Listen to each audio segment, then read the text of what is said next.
Hello everyone. Sorry that boot up took a little while. I had to put my links onto all my social medias. We're going to be playing more Miku Festival today. I already got all the rewards, but I kind of want to see whether there's anything for completing all the tiers. So that's what we're doing today.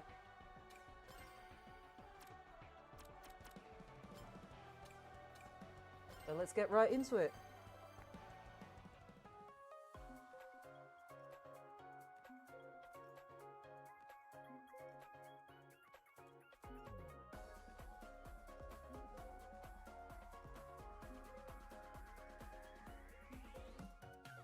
Hopefully, yeah, you can hear me. I didn't test my mic before coming on because I assumed it would work. Hey, Sketches!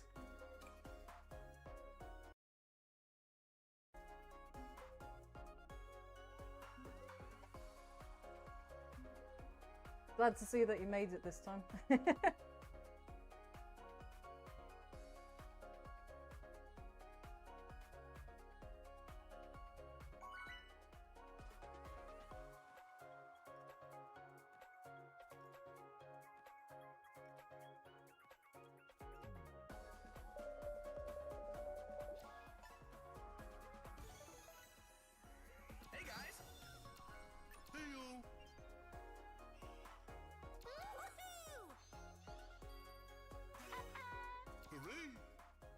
It's funny how the rental plate that they give you does not include all of the trick boost, so they literally give you something that's slower to do tricks than like normal if you use the 2 trick boost things.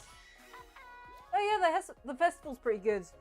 I've already gotten all the rewards. I'm just, you know, seeing whether I can grind out like getting one of the ranking rewards. Probably not, but we'll see. I also want to see whether there's actually like a limit to how many tiers there are as well, just in case, like, you know, I may as well try and get all the Don Par tickets that you can get from it, you know?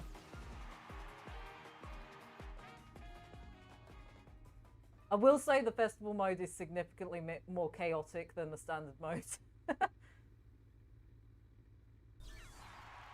Yeah, don't feel bad about not doing well on the festival mode. Like, as I said, it's chaotic, and I think it's because like your weapons can only hit 8 other people. So, and then basically it feels, the way it feels is it's like if only 3 people were playing, essentially. So it feels like if you were vying for, like, you know, 3 people but with 4 times the ability to throw weapons out.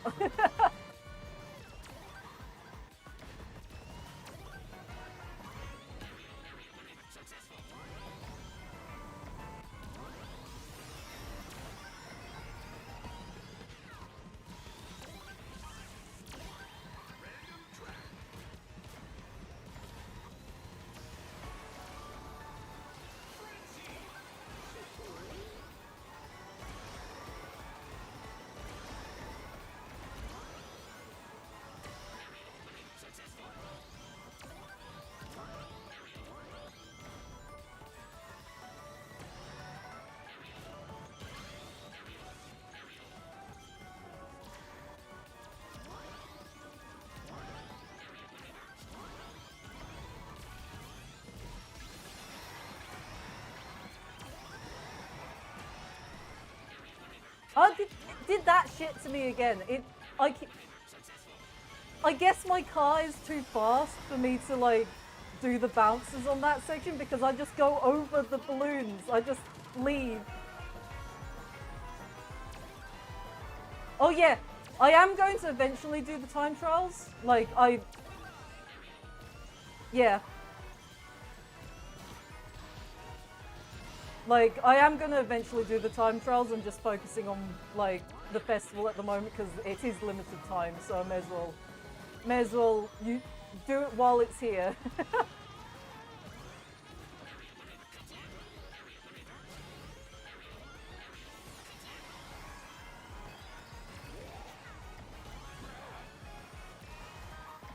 Almost had a heart attack there, but it was my own team's one.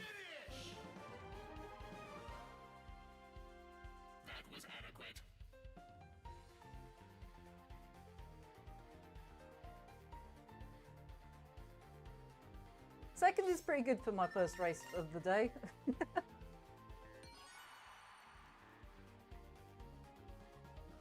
Probably didn't win because there's at least one bot on our team.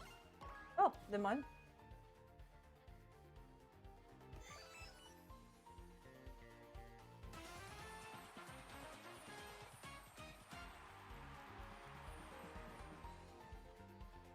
I haven't actually even tried the time trials yet. I am hoping they're as difficult as people say they are, because I'm looking forward to the challenge, you know?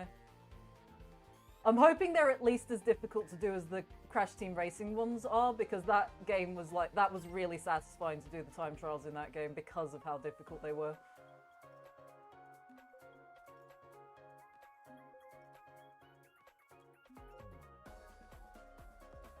Oh, we're doing tap boost now. Go back to my normal gadget plate.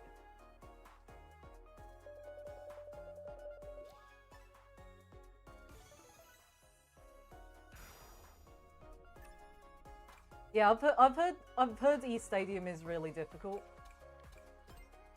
I think I said this to you before, but like I feel like it's one of those cases like in the Crash Bandicoot games where like the easiest level is always the hardest level to get the highest ranking on, because of the fact that it's like they deliberately make it incredibly difficult for the time trials, so that if you know, it's like a payoff for doing such an easy level, and then the time trial is incredibly difficult for the easy level, you know?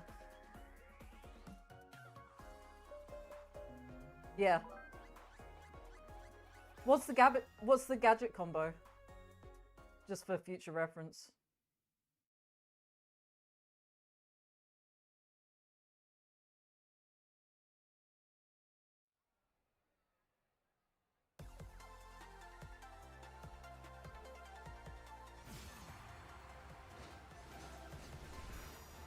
I got the double point thing on. Are you? Honestly, with the faster tricks, like, I haven't really noticed an increase in my speed, but that might just be my gameplay style. Like, I tend to go for, like, other gadgets than the trick ones, because I tend to find the tricks, like, because they're situational. Oh yeah, rings for speed, yeah.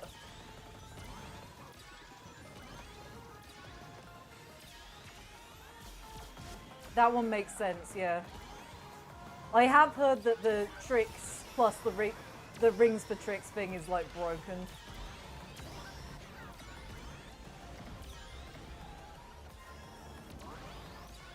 I saw online how to do that shortcut, but I keep forgetting to actually pull it off.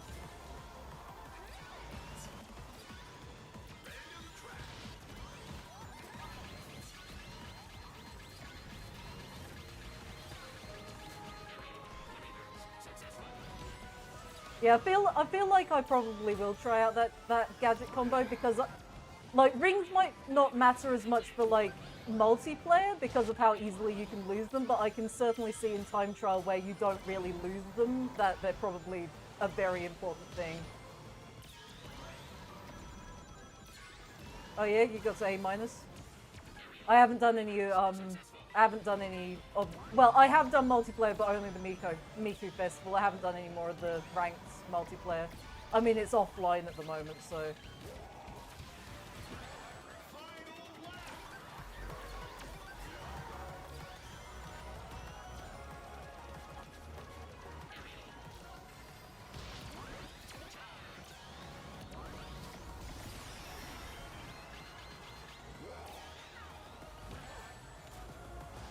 That invincibility never hits when it needs to.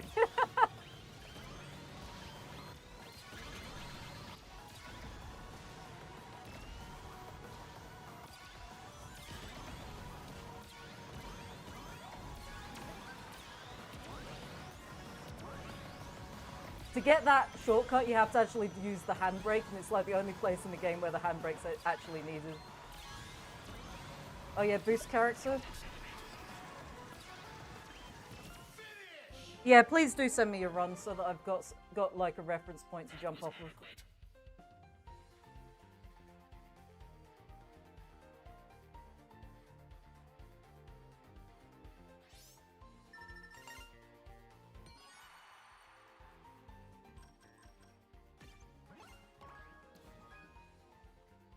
I feel like the tap boost, like, one is always just completely random depending on, like, how...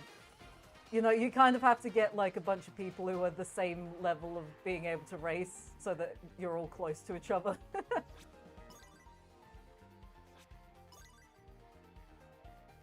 Yeah, that's why I'm, like, not... You know, I'm hoping that the time trials are actually going to be a challenge for me, but at the same time, I am good at racing games, so, like, it's like, you know...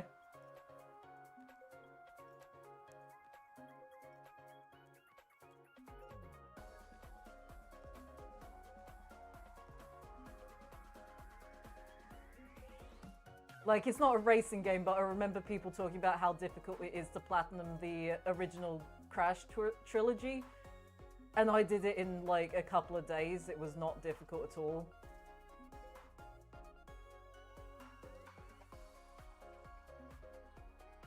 Crash 4, however, I haven't even bothered to do the time trials in Crash 4. I gave up on Crash 4 because of the difficulty.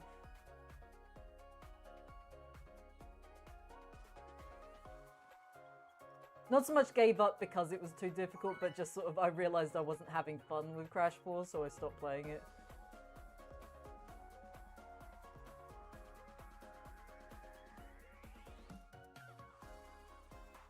I haven't done all the time trials in Nitro Fueled. I've done all of the standard ones, but I haven't done the which is the most difficult character to beat in that one? I can't remember what the highest level of time trial is before you get to the dev times, but I haven't done those yet. Hey, brother! I assume you're the same brother that I know on Discord. Yeah, the Crash games are really fun. I do recommend them. Ah, yeah, you are the same one. Hello. Cool, thanks, Sketches. I'll check it out after I've streamed.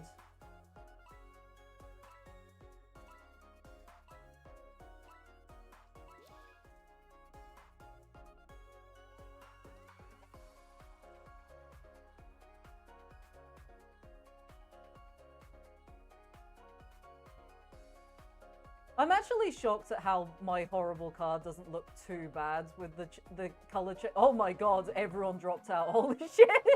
Just everyone's gone. Like...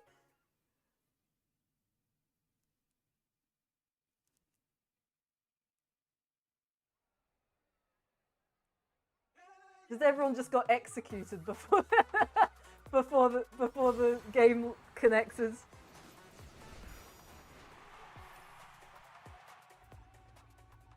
Try that one again, Sketches. It's actually the other they are.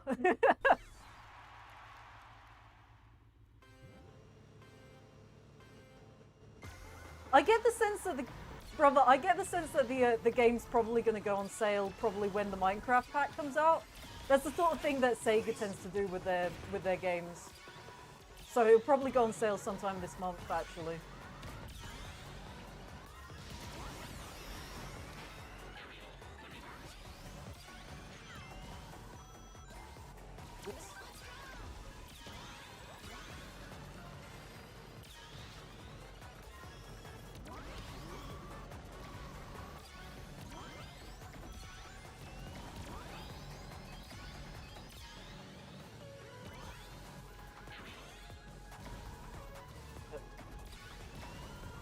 To actually pay attention to the game.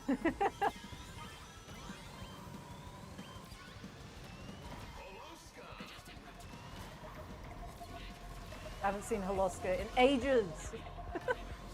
Everyone keeps picking the same two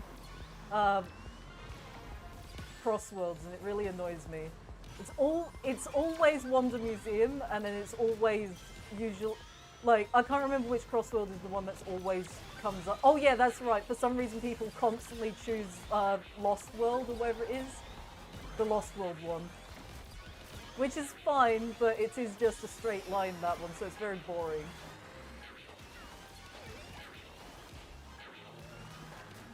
As far as I know, this game is doing about the best as a Sonic game has ever done. I think it's currently vying for the position of the most popular Sonic game ever. And that's already, which is insane.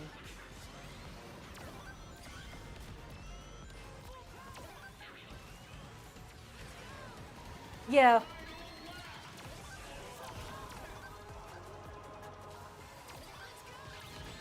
Yeah, I think I am right in thinking that it's based on different ranks. Although, to be honest, that might not be the case because this mode I don't think is rank based, and yet I've been getting the same tracks over and over again. So it might just be bad RNG.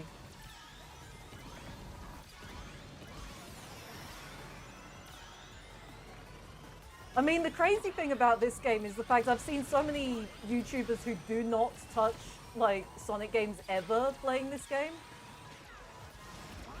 Like, Dashi played this game, which is insane.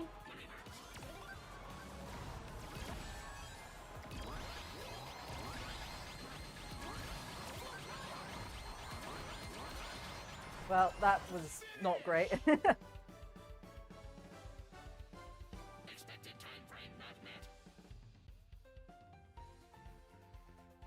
Yeah, I don't think my team has won.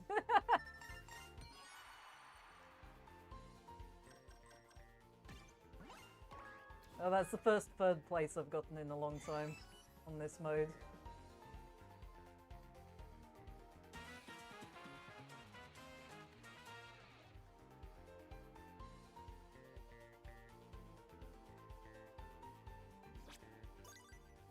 I basically want to keep playing until I see whether there's actually an end to these tiers. Because it would be a useful thing to know that, like, there is actually, like, an end point to the tiers that you can get in the festival. I seem to remember in the open network test people were getting, like, there was actually an end to the tiers, but I can't remember whether, like, I don't know whether that's actually carried over into the main game or whether they're just endless.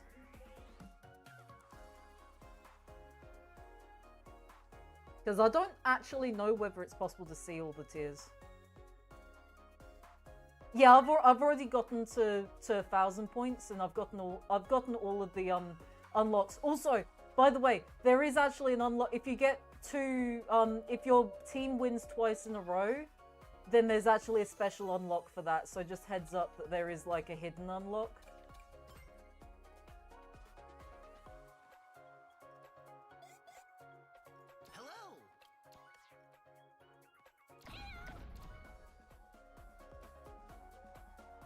But, like, basically, like, I've gotten all the rewards. I just want to see whether there's, like, an end to, like, the extended rankings that are just on par tickets. Let's go.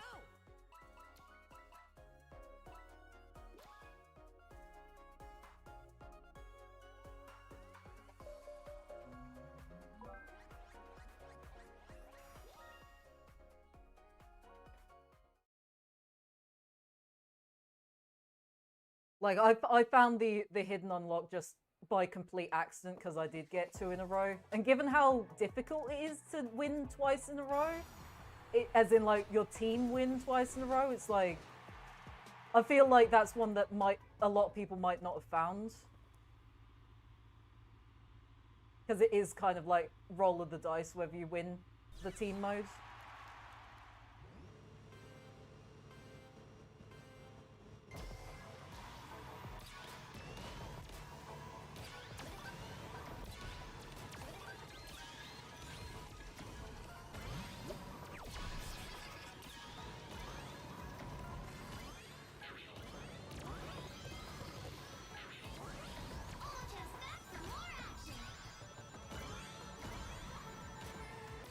Also, am I insane in thinking that the team mode is slower than the standard, like, online speed? I swear this feels slower than Sonic speed, like, but I might be wrong.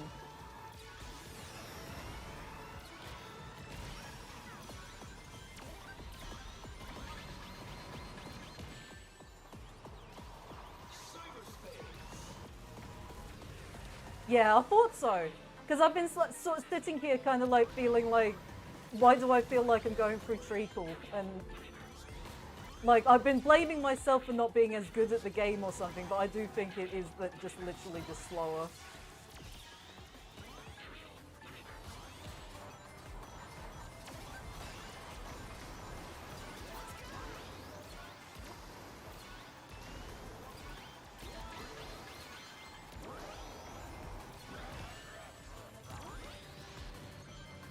Yeah, Supersonic Speed's great. I wish it was on the online mode. I mean, I assume it's probably available in Race Park, but that's not the standard online, so...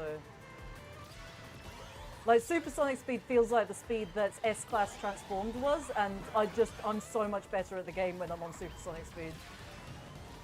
Like, Supersonic Speed's like a breeze for me to play.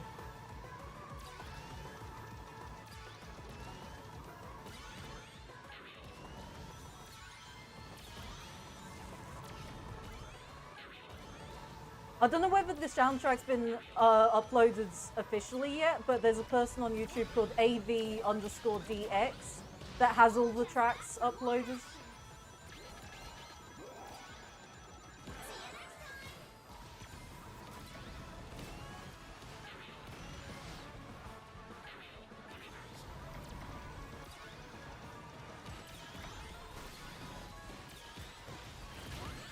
Oh shit, well, just wasted my boost entirely just then.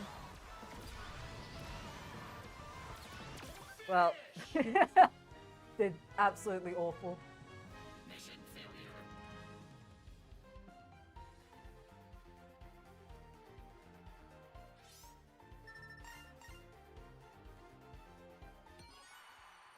Yeah, the game is very Unleashed heavy. There's this one, then there's there's this one, there's Apotos, there's Holoska. Isn't there another one? I feel like there's another one, or maybe I'm misremembering.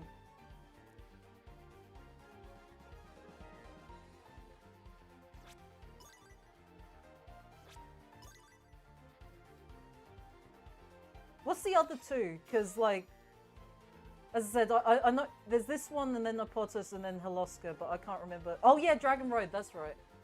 Of course.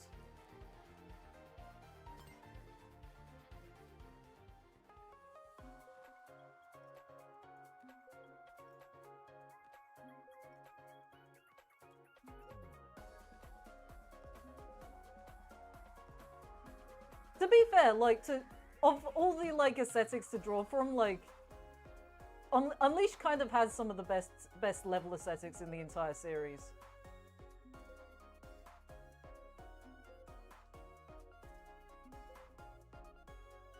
Yeah, honestly, I am shocked that there aren't any classic tracks in this game. Like, we don't even have, like, and, you know, I know they're the bane of everyone's existence at this point, but we don't have, like, I was fully expecting a Chemical Plant Zone track, or, like, you know, one of the free, like, the fact that we don't even have a Green Hill Zone track is crazy in this day and age with the Sonic series. Yeah, Labyrinth Zone would be a good one.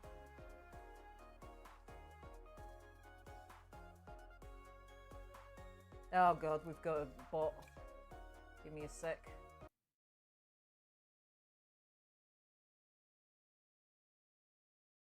Got rid of him.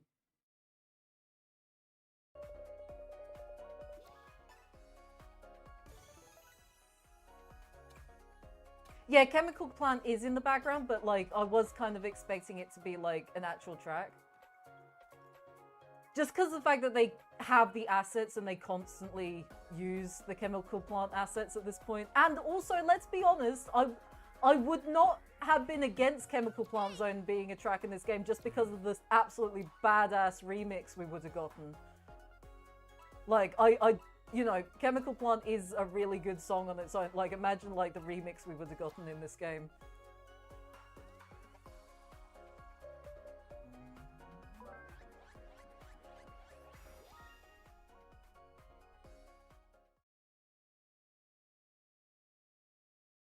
I'm not sure whether it's likely that Frontiers 2 would use Unreal Engine 5, just because of the fact that I feel like Unreal Engine just doesn't have, like, I don't think it's able to do the loading to be able to do a proper Sonic game. I feel like it's probably still going to be on Hedgehog Engine 2, I mean.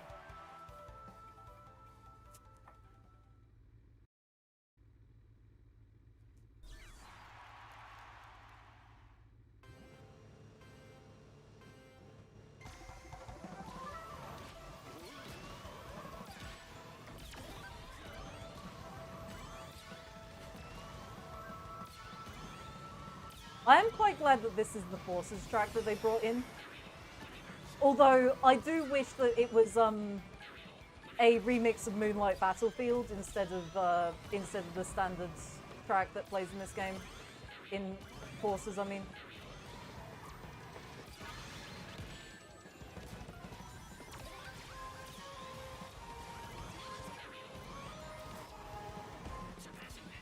Like Mystic Jungle was the best looking Forces level. Oh, cyberspace again.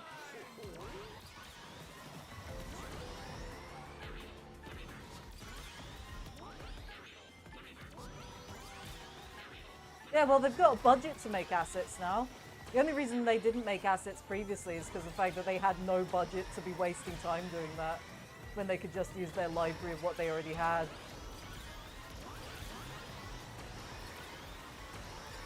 Now they've actually got like a workforce and also budget and time. Like,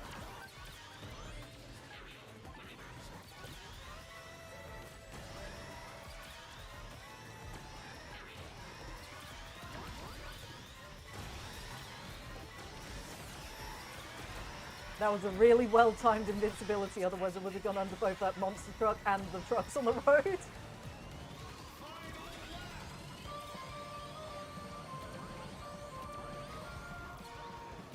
Damn, I managed to miss both the boost pad and also the 100 rings.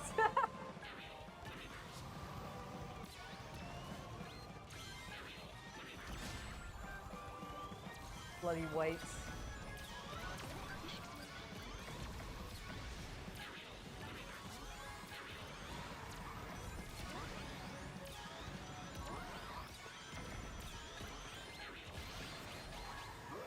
Oh, that's my teammate. I don't even need to be... I was attempting to hit them with a weapon and I didn't even need to because they were my teammate.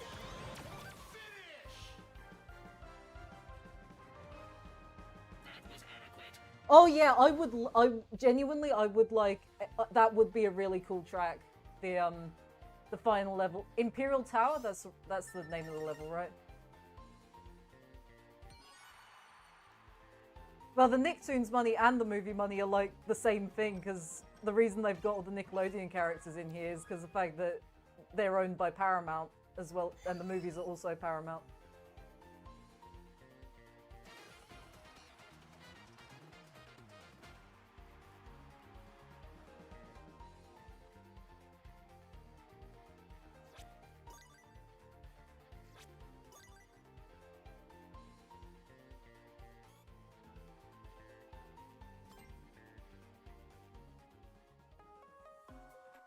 I actually don't mind all the Nickelodeon characters being in this game. I know a lot of people are, like, really upset about it, but come on, we've got a Sonic game that's going to have the Ninja Turtles in it. How is that not the coolest thing ever?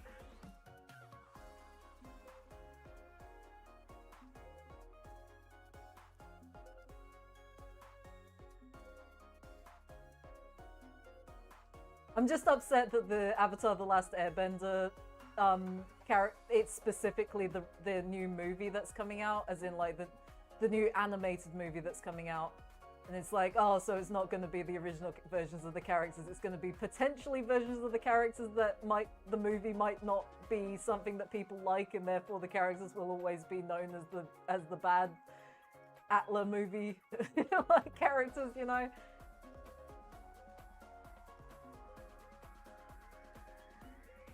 I am interested to see, like, obviously we're gonna have Aang, but like, I wonder who the other character's gonna be.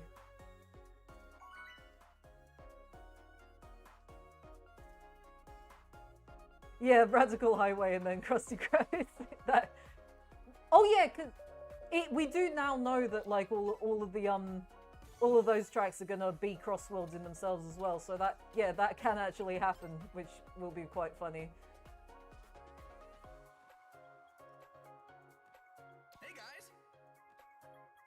Yeah, but the problem is, because it's a movie that it's going to be the movie versions, that's why I don't think it's going to be Zuko. And I don't think it's going to be Toph either. Yeah, no, I know which characters you're talking about, even though you don't know the names. Like... Like, I really don't know who the other character's gonna be.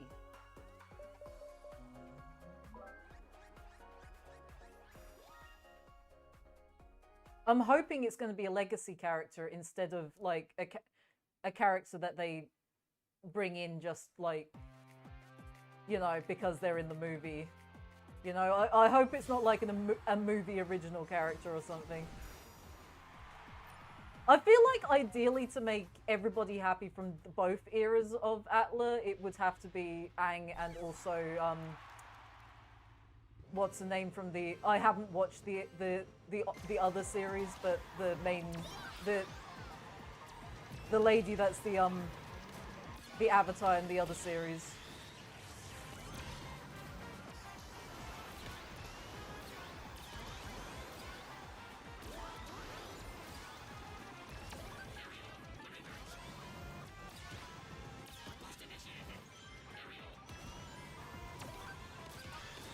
Yeah, I kind of wish that, like, it's never gonna happen because they are from an M-rated team. But actually, now that I think about it, we do have Yakuza representation, so it's not out of the question. I would like the TF2 characters back. Although, because of how this game works, it would just be one of the characters, so I'm not sure which. It would have to be Pyro, wouldn't it? Because they would make the most sense to be a character that doesn't talk.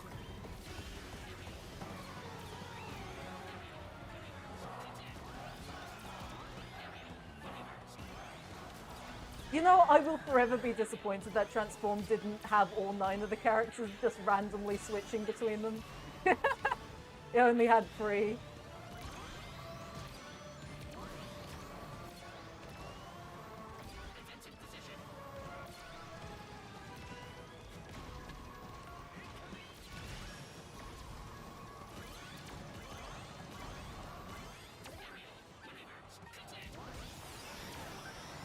Yeah, Xenomorph would be so much funny.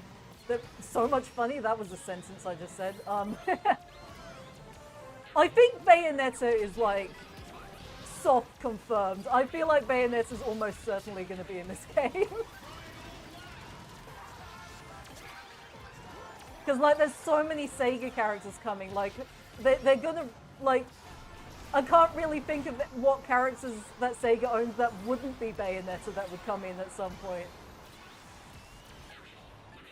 Because of course you've obviously gonna have II. Obviously Knights is already confirmed. Like, we're probably gonna get Jet Set Radio and also Crazy Taxi because they've both got new games. We might get Golden Axe. One of the Golden Axe characters. We might get Amigo. I feel like Amigo is probably quite likely. Amigo's been in all of the Sonic Racing games other than TSR.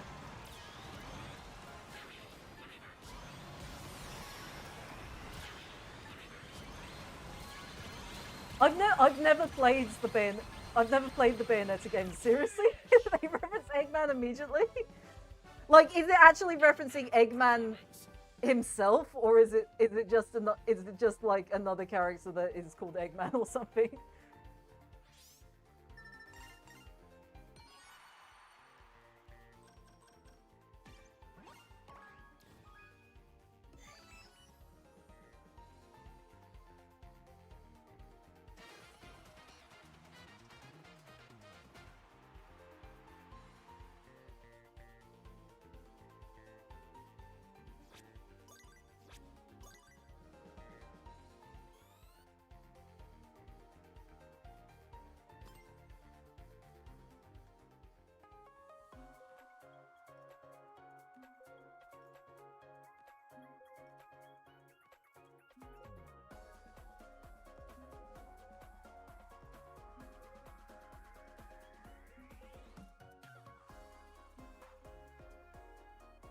I would want them to, like, make the name even longer. Because, you know, you've got Sonic and Sega All-Stars Racing, and then you've got Sonic and All-Stars Racing Transforms. Like, they need to do one with one more word. Just, like, one more. Just one more. It really is. Like, I've been enjoying the fact that it takes elements from everything. Now, I saw online there's like a there's a thing you can do for the rings. So I think it was Air Trick Bounty.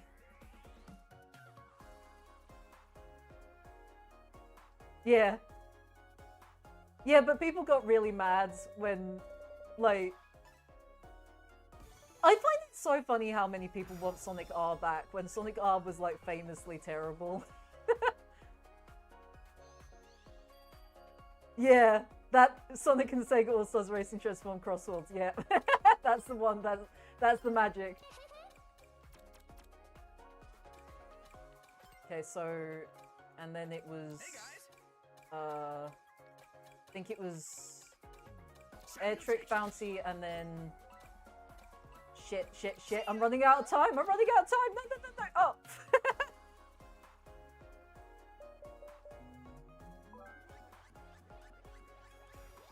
I was trying to find, I saw online there's a combination for getting just a shit ton of rings in this mode. And it's like, it's the extra air tricks, and then the air trick bounty, and then the boost gadget thing.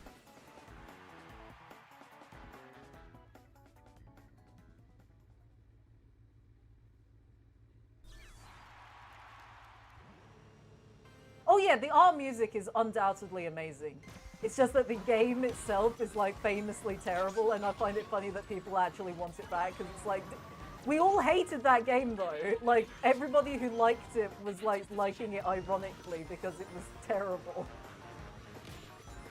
It's literally the game that's like cited as being the Sonic's rocky start into 3D, because they're not talking. That quote gets like, you know, people think that quote means like it's about Sonic Adventure 1, but it's actually about Sonic R, I'm pretty sure.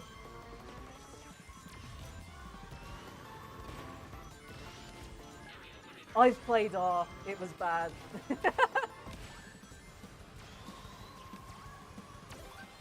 I will say I played it many years ago, so I might have a different opinion these days, but I just remember it being terrible.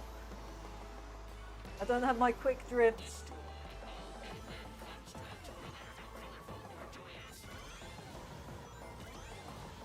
Oh, Sonic Shuffle. I've heard that one's not even fun to play as a joke.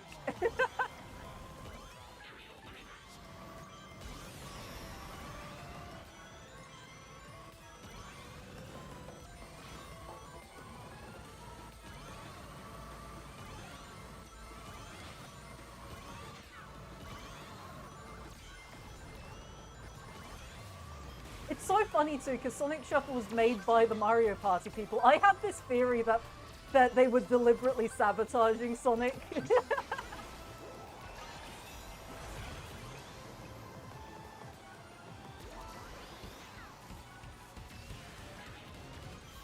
But that's the thing, there's only like 6 mini-games, and it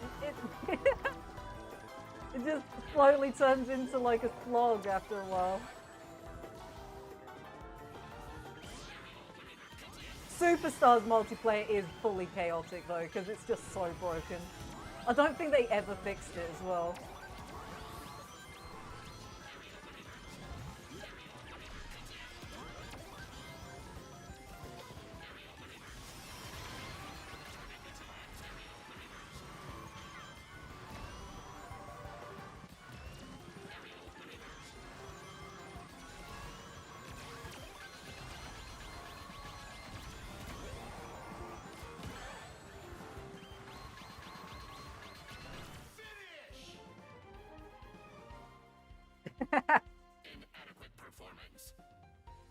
How's the Switch version? I can't imagine. I imagine that's probably the worst version, right? Because like it's broken enough on like PC and modern consoles. I can't imagine the Switch version runs particularly well.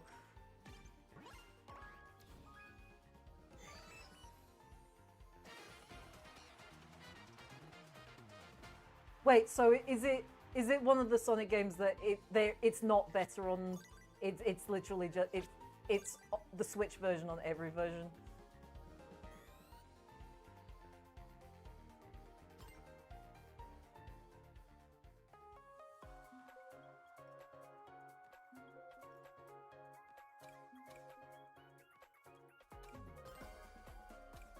Right, okay, we're gonna put some more ring bounty stuff on. So I need the quick, where is it? Where's the trick boost thing? There it is. One of those, and then we'll do another,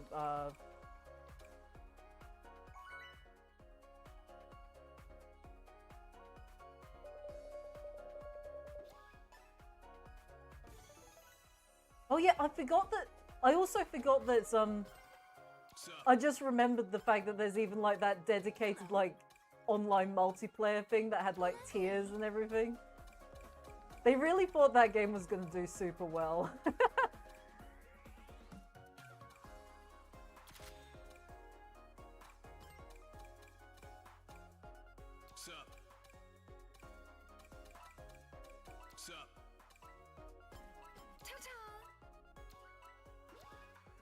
Okay, see you, Sketches.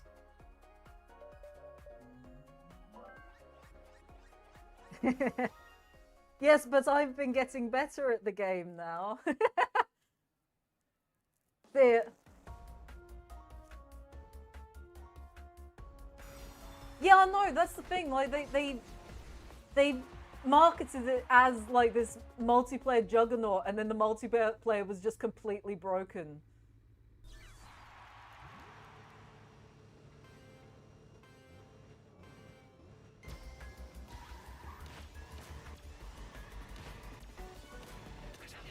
So weird not having my quick drift boost.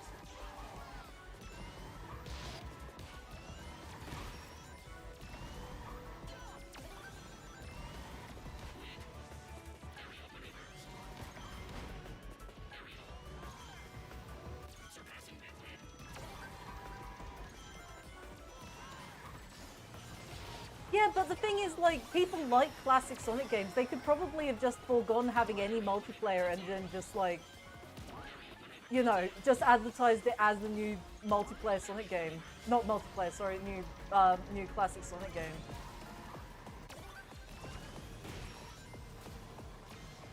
Because the thing is, like, the classic ones are the ones that do best with general audiences, because general audiences still think of Sonic as being cringe in 3D.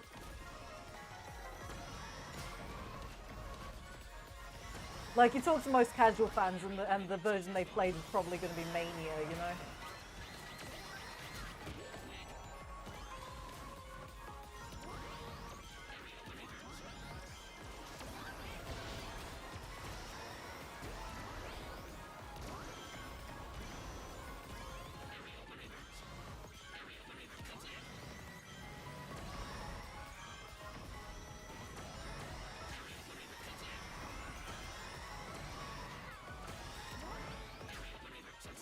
Yeah, that is true. Other than, like, the fabled Mania 2, which never happened.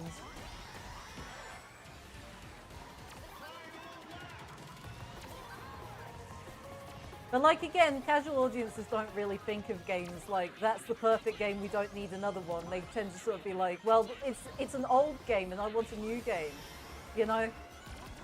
I'm actually shocked how many times I've talked to, like, casual gamers and realized that they really do think things in terms of, like, new means good, old means bad, you know?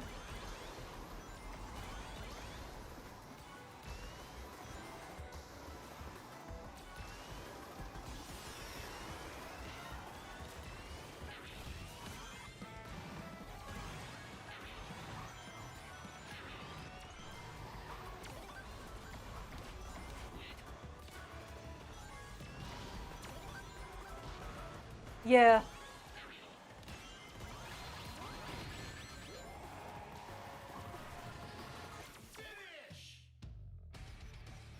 Like, I don't like classic Sonic, but that's because I'm a 3D gamer. Like, I don't really like 2D games generally, other than Metroidvanias. It's not because I think, like, classic Sonic's any worse than modern Sonic or anything. It's just a case of, like, my taste.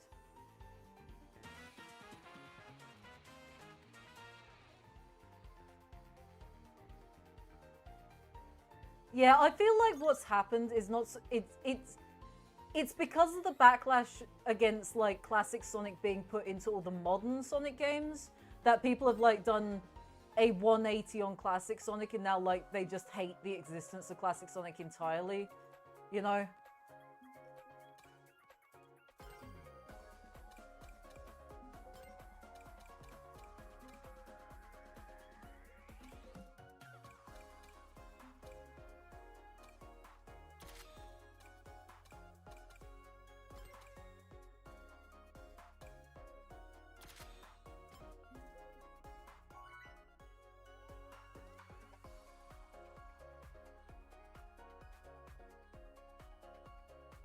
Well, it's not so much that people thought there needed to be like a classic game and a modern game. It was more the fact that the classic games, like the modern games, started becoming classic style games, and that they were all becoming like 2D, like mostly 2D games, which is sort of like, well, we don't want 2D Sonic in 3D Sonic because 3D Sonic, the whole point of 3D Sonic is that it's 3D Sonic, you know?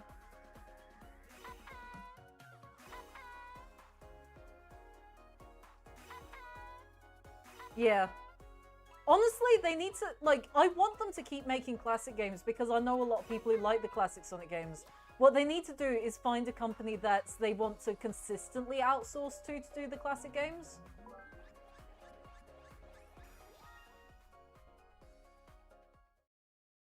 What they need to do is bring the bloody Mania devs back. Not that they're ever going to, because I'm pretty sure they burnt the Mania devs pretty badly.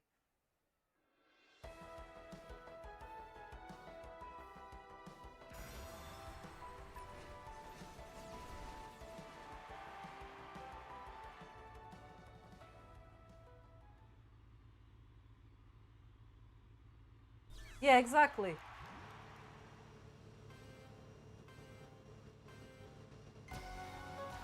Like, Superstars was... It was good when it came to, like, you know, it finally added new aesthetics and everything and tried to do something different, but at the same time it kind of, like... kind of screwed up the formula in a way that made a lot of people who like classic Sonic games not like that game, as on top of the fact it wasn't a great game to begin with how glitchy it was.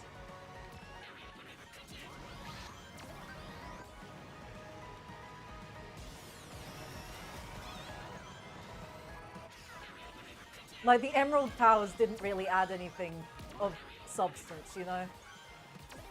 They was just a gimmick.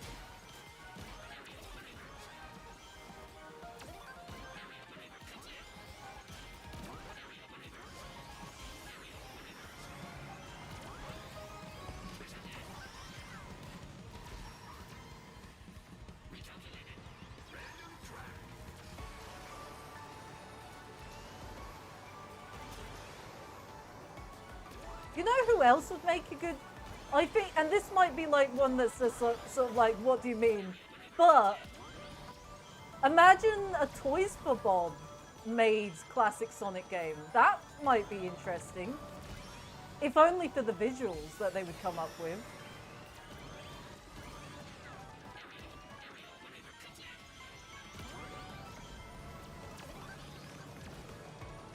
Like, the one thing in Crash 4 that was really good, that I liked, was how interesting and challenging the 2D sections were. So they can definitely do 2D. It'd be interesting to see them do a Sonic game. But I wouldn't trust them with a 3D Sonic game.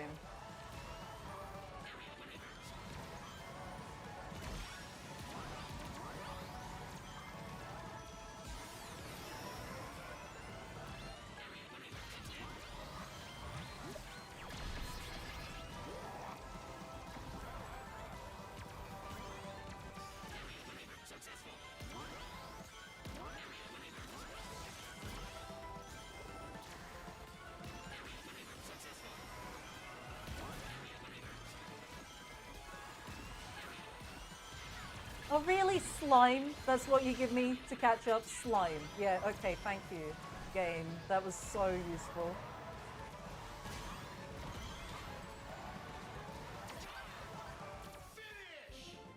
Like, that was a special item box and I was right at the back. Like, come on.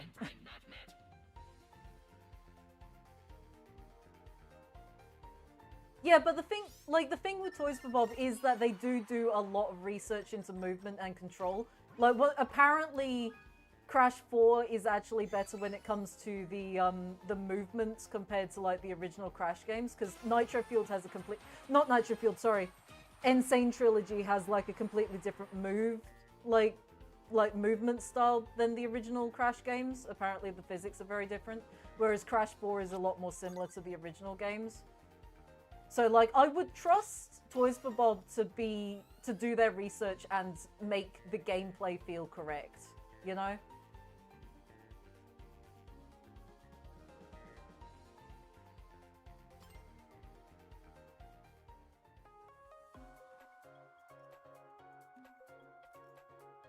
Also, I think I've found the trick to get the thousands of rings.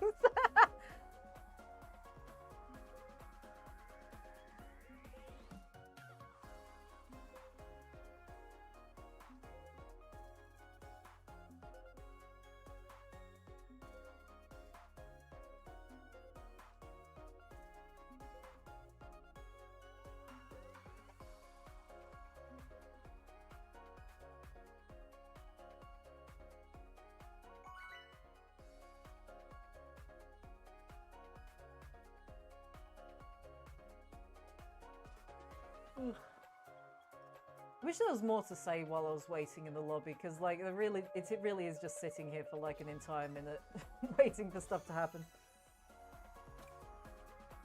Yeah, but that's what I'm saying, like I feel like if Toys for Bob had the option to make a classic Sonic game, they would do the research into how to make it like a proper classic Sonic game in movements.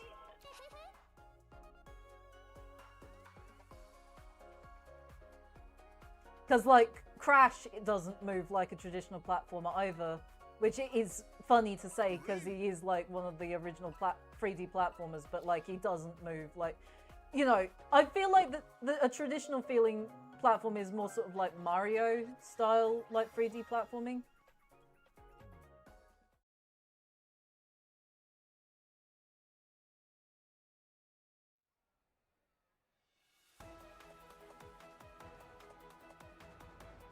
But, you know, it's just a theoretical. You know, that's just another company that I would feel like would probably have a good go at trying to make a good classic Sonic game.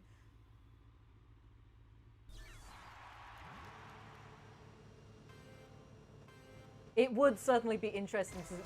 Even if the gameplay wasn't great, I would actually be quite interested to see what Toys for Bob's, like, take on the Sonic style is.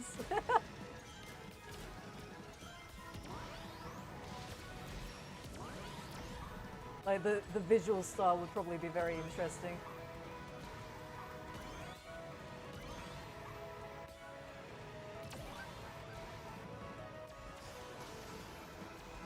Yeah, Crash is very precision-based, but you've also got, like, how the jumps feel different depending on how much you press the button and everything.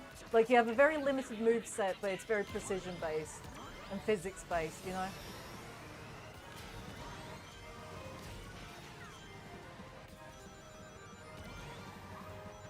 It's all very timing, precision.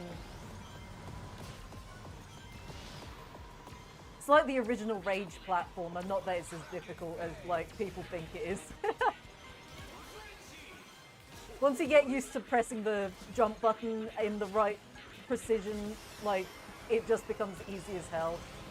Like, people complain about, like, Road to Nowhere in Crash 1, and it's like, once you figure out, like, you know, that the planks are perfectly spaced, that you just do a long jump and then a short jump, then a long jump and then a short jump, it's like, you know, it suddenly becomes really easy.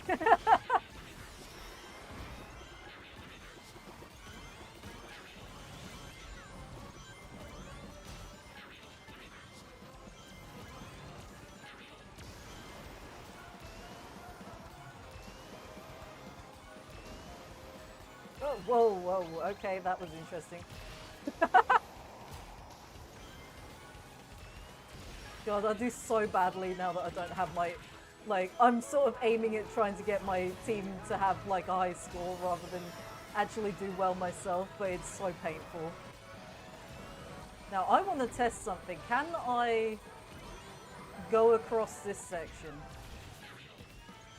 Yes, yes I can.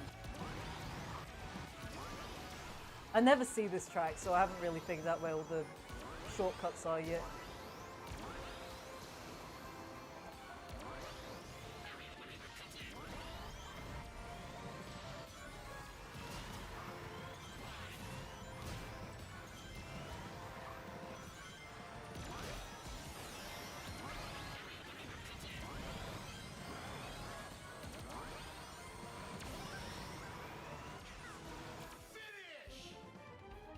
I'm doing so badly because of the fact that I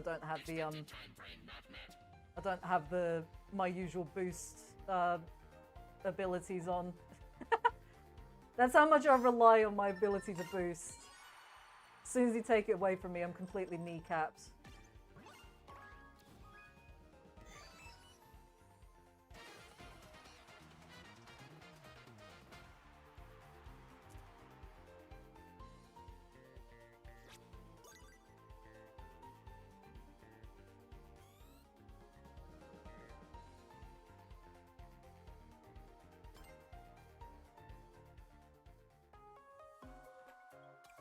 I'm gonna see about changing my gadgets more. So... Ring Thief doesn't seem to be helping much.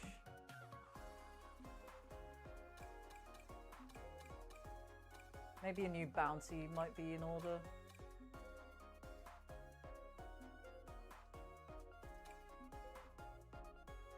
Dash panel bounty might be the one to do.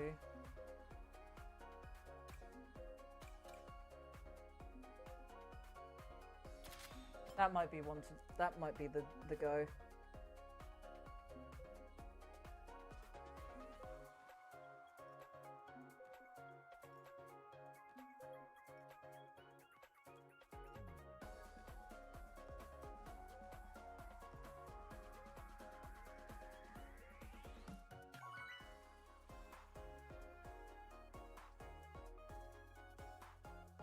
Takes so long for these lobbies to load compared to the normal online mode, and I don't understand why, because you still have a bunch of bots in the like you still have a bunch of bots in the lobby, so it can't be because they're trying to get only people.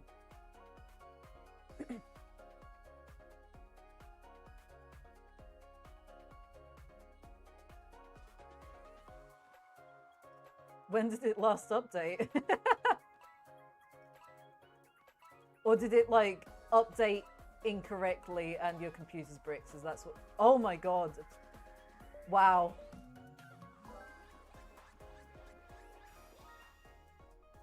What CPU do you have that's using a driver from 2009, though? I assume it must be an old CPU, then.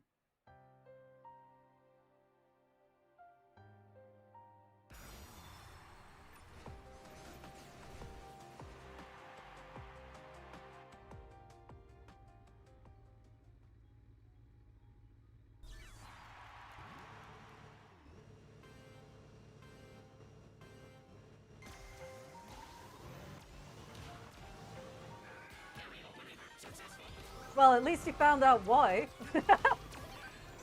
Sounds like a fairly easy fix. Just update your CPU.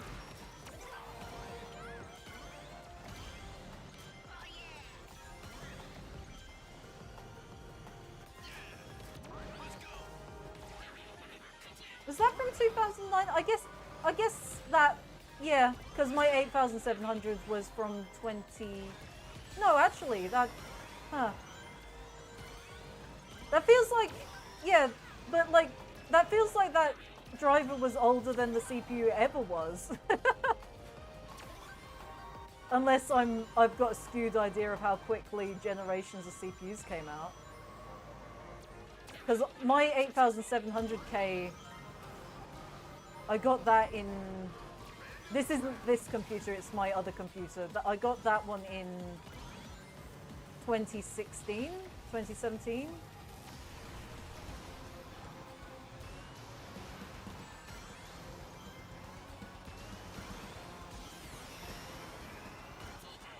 Hopefully you can update, because I know that Intel's got the new thing where it like puts that like piece of that app onto your computer to detect things. I hope it still can like detect an old CPU like that. No, so I know that like with my, you do have to do it manually with Intel. I've never had a computer that updates the CPU automatically.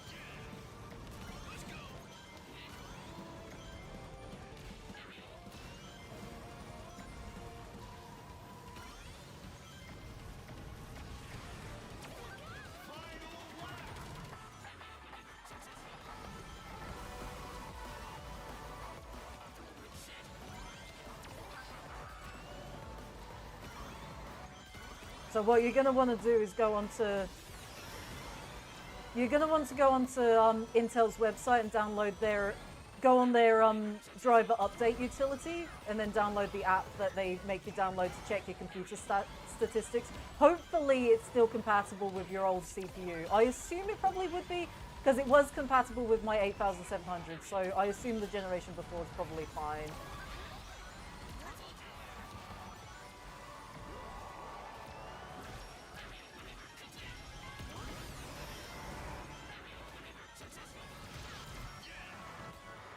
Fun fact, that's what do you call it? That shortcut is actually faster even if you don't have a item to go across it.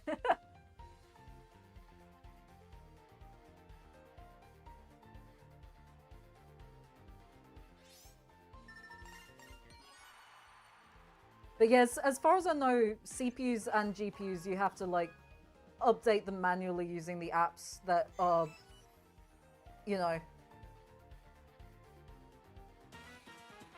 Yeah, so the results jingles, they correspond to which game the track is from. So like the Unleashed one has the Unleashed victory theme. This game has like I'm Here. You've got the Shadow Generations White Space has Shadow's results theme. Even the Forces level has the Forces results theme, which is kind of crazy. Oh, we're on tap boost again. I can go back to my normal layouts. Yeah, the fact that the site, that was one of my main problems with Frontiers. Not just that we didn't have like a victory screen in Frontiers, like we didn't have Sonic doing his usual little dance. Like, we also didn't have, like, a victory jingle either. You just kind of had the bing noise that would come up. Frontiers in general felt very sterile in a lot of ways, and that was like that was one of the things that contributed the most to it feeling so sterile, was the fact that it didn't have any results theme or anything.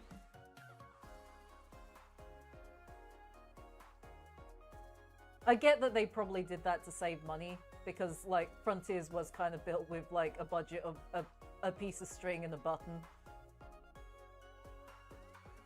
Yeah, the Frontiers HUD definitely feels... It feels default, almost like they used some kind of like pre-made asset, like pre-made template for the results screens and the HUD and the UI and everything. Again, I think they did that to save money and resources while they were making an open world game with like 30 people. But like, yeah.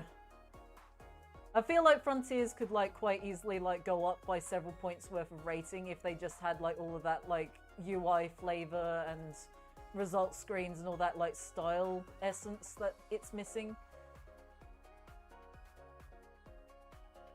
But that's why I think that Frontiers 2 is going to be so good, is that even if it's still the same level of like game quality as Frontiers, our first time out in a while. Even if it's the same like game quality as Frontiers 1, like I feel like Frontiers 2 is definitely going to get like all of the style flavor.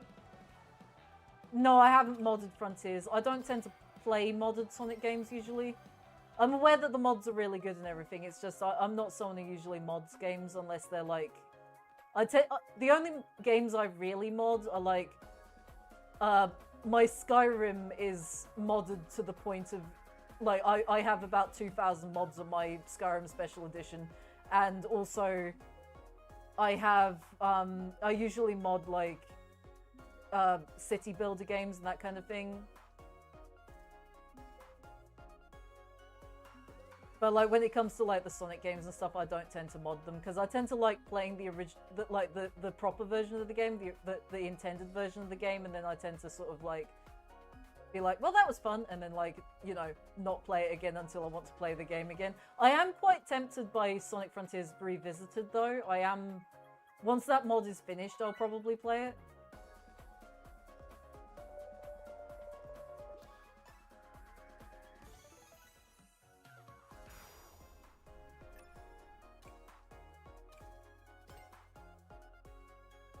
As in, is there like a Frontiers mod that like bug fixes all of the major bugs or something? I assume there probably is.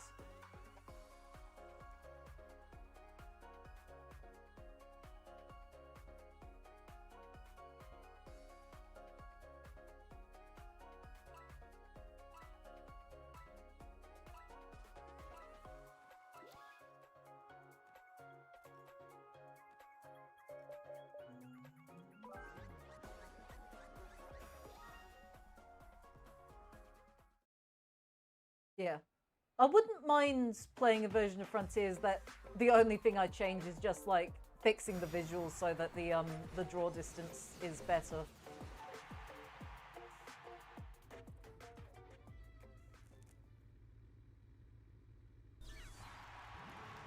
Because I remember the draw distance problem was literally just like they had set it to the Switch draw distance and then just never fixed it because it wasn't set to like a single modifier. It was like you had say Sonic Team had for some reason designed it so they had to manually go through every single asset and change the draw distance settings on it.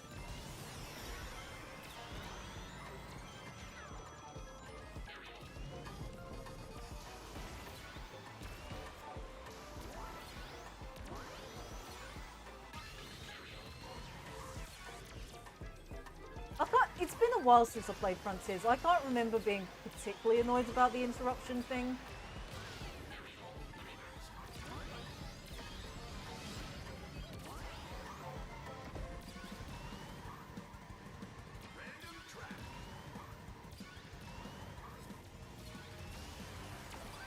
Oh, this fucking... Why do I keep getting this crossworld? And also, why is my controller sending me just upwards? I am fighting stick drift like my life depends on it with this game.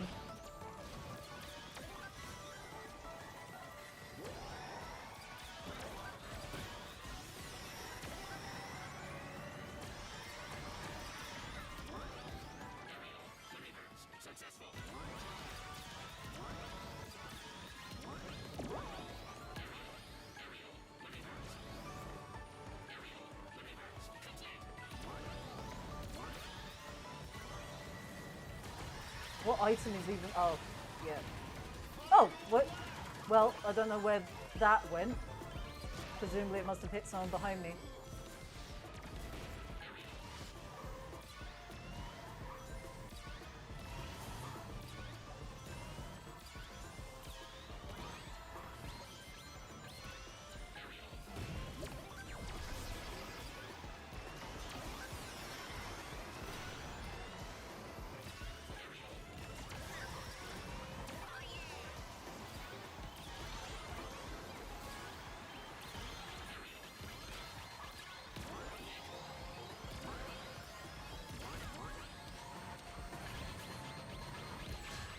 Damn it.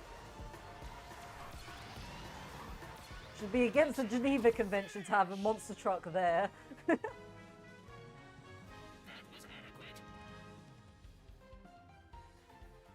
Yeah.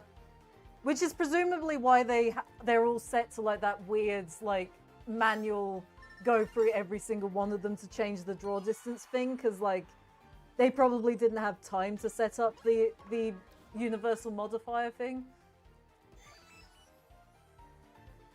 Because those kinds of universal systems do take a while to set up when making a game. They were probably just like, good enough, it's in the game and you can see it when you're close by, that's fine.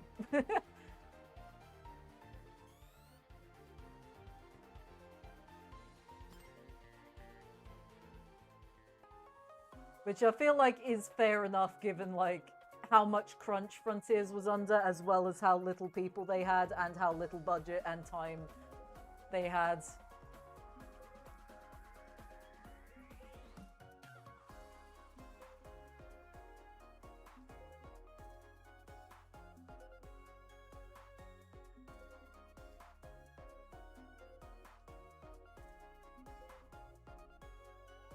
Yeah, but Frontiers crashes all the time anyway.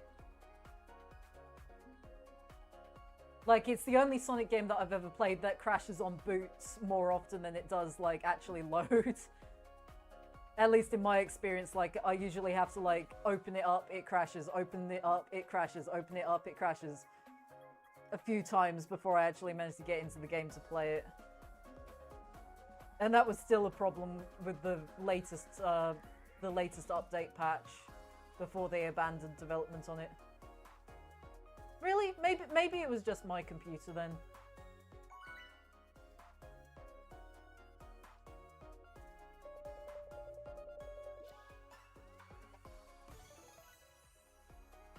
As I said, I haven't got it modded or anything, so it's not mod instabilities that are causing crashes for me with that game. Greetings.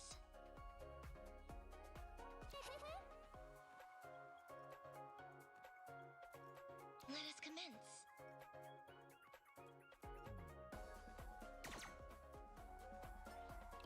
Logging on.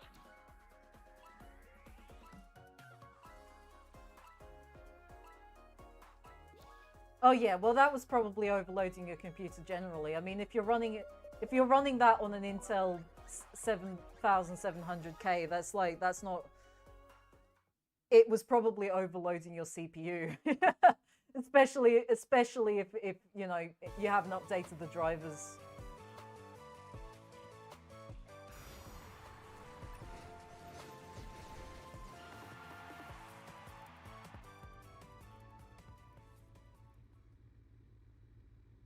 Yeah, that's one of the things I do hope they fix with Frontiers 2 is like I just want all the platforms and stuff to be environmental instead of just kind of floating in the air.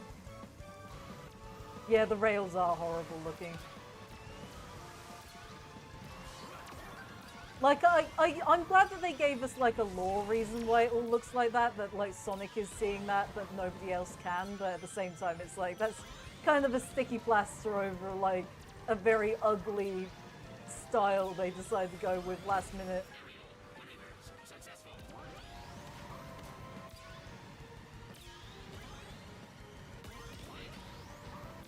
Like, Shadow Generations was a little bit better for it, but it still had the issue in the hub world, in my opinion.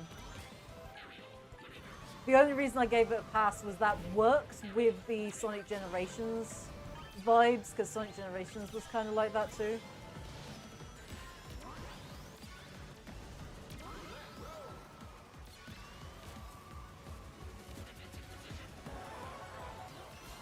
Yeah. Like, I imagine that the next Sonic game is going to be kind of a masterpiece, because they have so many more, they have so much more resources now, so much more time, so many more people. They'll actually be able to dedicate time to making unique assets for that kind of environmental look as well.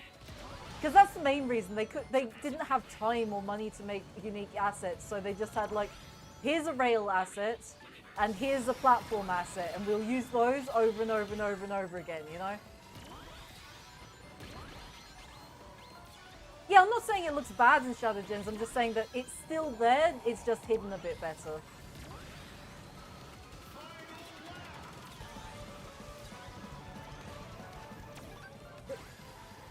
Well, saved myself somehow.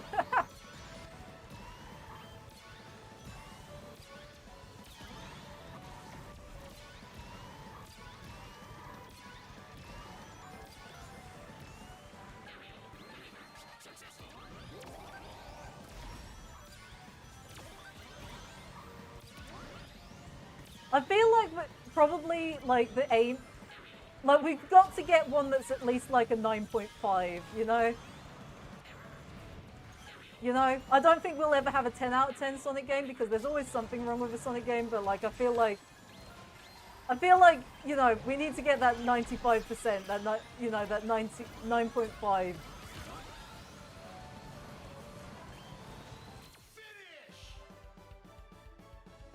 Well, I do think that Sonic Frontiers 2 is probably going to be the one that gives us that 95. Because let's be honest, the thing that holds Shadow Gens back isn't anything wrong with Shadow Gens. It's the fact it's only like, you know, it's only like 2 hours long.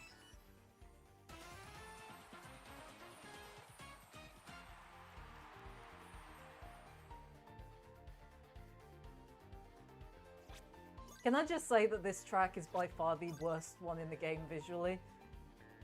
They really needed to make the textures look a bit better, because like when you could see the textures close up, they're so gross looking.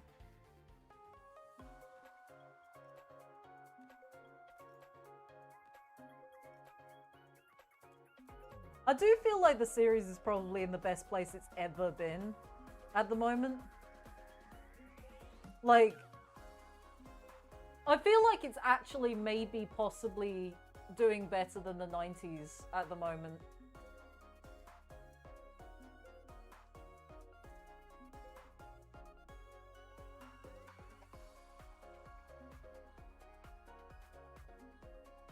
As long as the movies keep up, I think the games are going to continue being really good.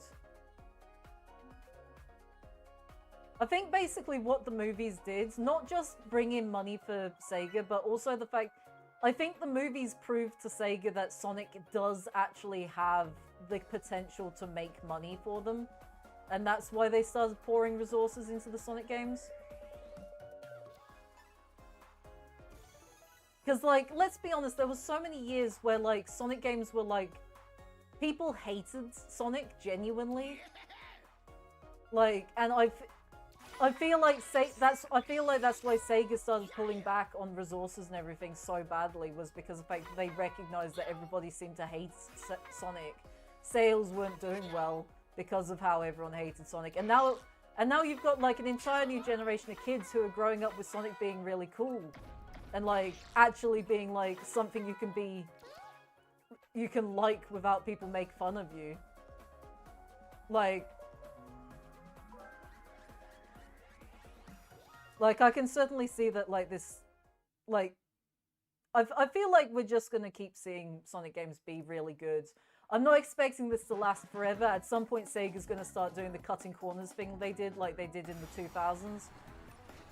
Because let's be honest, there was absolutely no reason for Sega to cut corners with Sonic Heroes like they did. Like, that was sort of like the tail end of the best the Sonic franchise had ever done, and then they were like, yeah, let's like not give the devs any time to make this game so that the game turns out kind of shit, and also we almost kill one of our major developers.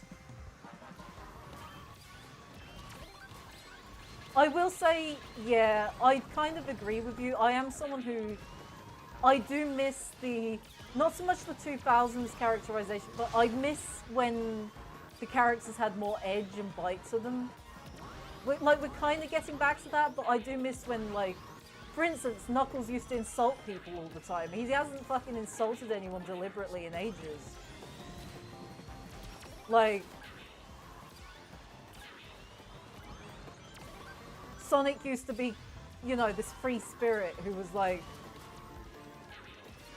didn't give a shit about authority. And like the one line in Frontiers where he doesn't give a shit about authority, everyone hated that line for some reason, and they were like, this is out of character for Sonic. It's like, are we talking about the same character? Because no, it's not. Which is the bit where he makes fun of Master Coco. And it's just like, that's absolutely something that Sonic would say. Like, all the amount that people glaze Sonic and the Black Knight, and the one line in Sonic Frontiers that feels like Sonic and the Black Knight Sonic, and they hate it for some reason. Like, seriously. I will also say that, like, I really don't like how the two-dimensional art looks these days.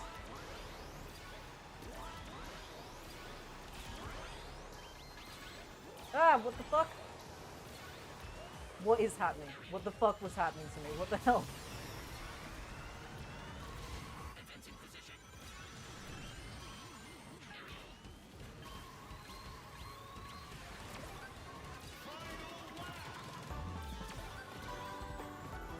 what needs to happen, I think, is I like Ian Flynn's writing. I think Ian Flynn is pretty good. What I need to happen is someone to come in that's entire purpose is to make things cool, you know? Because I don't think Ian Flynn really has the cool factor with his writing, to be honest. He's good at making a story, but he's not good at getting that cool factor down. And I think we need someone who's literally just there to be like, can we push this further? Can we make this cooler? Can we do this? Can we do that? You know? These cutscenes are cool, but we need them to be cooler.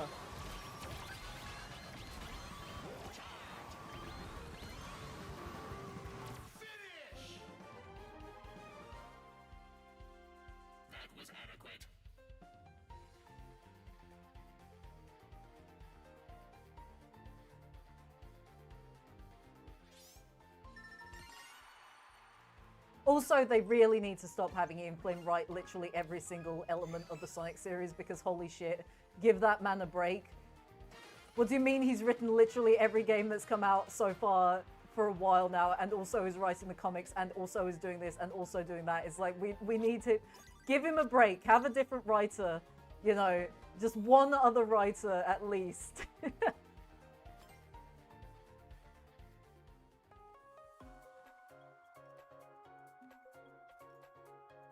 Because like even in like the golden era of Sonic, like there wasn't just one writer doing everything. Like there was multiple writers. Yeah, like that is my issue with Ian Flynn's writing, is the fact it is very like, and I know this is probably a horrible thing to say about his writing, but like it is very Marvel movie. But honestly, everything's gone Marvel movie. It's one of those things where it's not just a problem with the Sonic series, it's a problem with like writing in general these days. There's no, it just doesn't feel... I feel the closest he's gotten with like actual sincerity in his writing was Shadow Generations, and even then I didn't really feel like it hit properly. That's kind of what I mean by like bring someone in who like does the cool factor, because Ian Flynn's like plot beats and the way he ties stuff together is really, really good, but we need someone who like writes the dialogue, you know? To get rid of that like MCU funk that it has at the moment.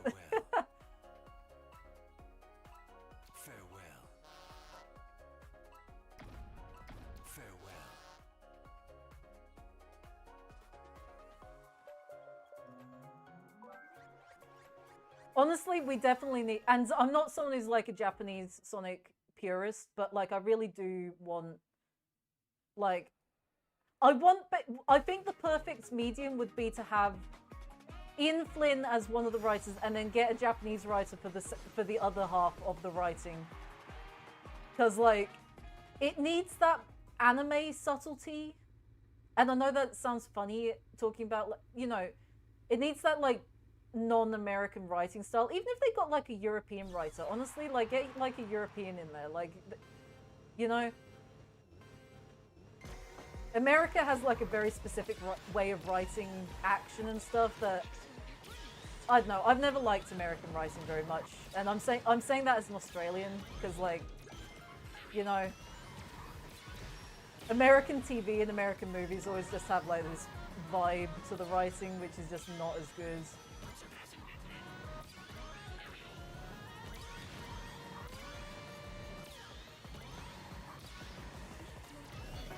Yeah, and I agree, like, we don't need, like, Sonic's backstory and all that stuff.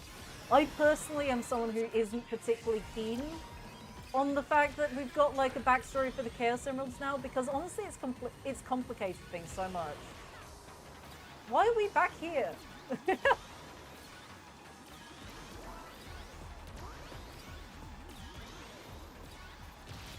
It's like, what do you mean the Chaos Emeralds are from a different planet and now, but like the Master Emeralds from Earth? Like, how does that make sense? Unless like the Chaos Emeralds went to the other planet, in which case, why are the Ancients supposedly? Also, can we give the Ancients an actual name instead of just the Ancients? I'm fed up with so many different series just having like the ancient people just be called the Ancients. It's like Sonic literally met them. Why didn't he ask what their name was? You know?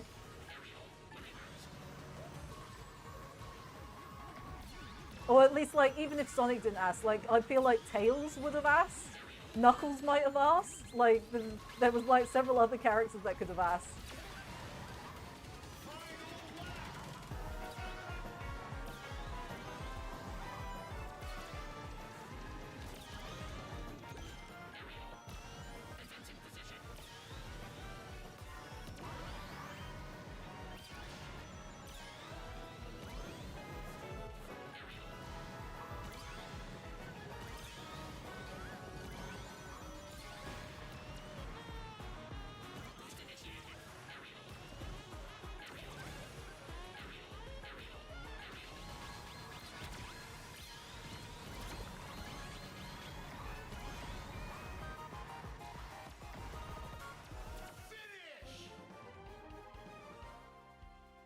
Remind me who Daniel Barnes is.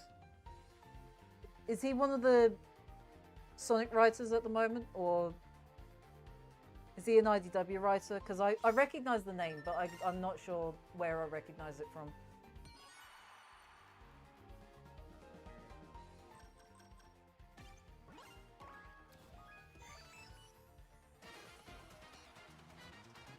Ah, yeah. Well, yeah. If he's the one who wrote Scrapnik Island, yeah, I agree. Maybe it should be maybe it should be like a dual team of Ian Flynn and Daniel Barnes then. Like, we just need one other person working on the writing than Ian Flynn, because it's only Ian Flynn, he's starting to, like, you know, really lean on his, like, crutches with writing at the moment. You know, with his whole reference thing that is getting worse and worse as it goes on. And that's happening because of the fact that he's writing fucking everything right now, so he doesn't have time to come up with anything interesting. He's just, like, leaning on, just going, look, The Thing, you remember The Thing?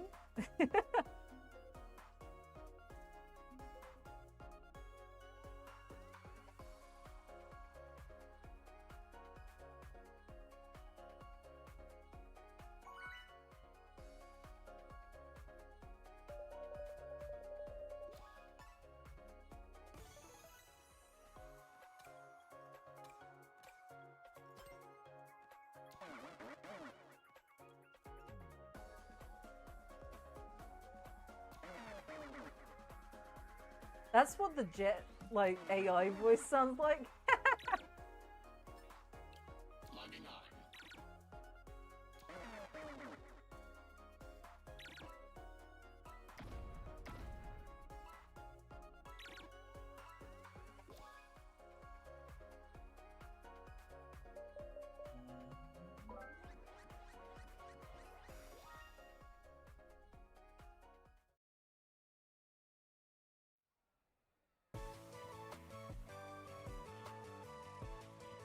Yeah, kind of. I do kind of like the I do like the old Jason Griffith voice, specifically when he refined it in Zero Gravity. The original Ryder's voice is genuinely horrendous. It's like nails on a chalkboard. But it is really funny hearing, like, what he's supposed to sound like in Japanese and going, oh my god, that is just a straight up a different, completely different character. Yeah, I know, like, you see what I mean? It's disgusting, isn't it? Look at the textures. Like, it looks unfinished.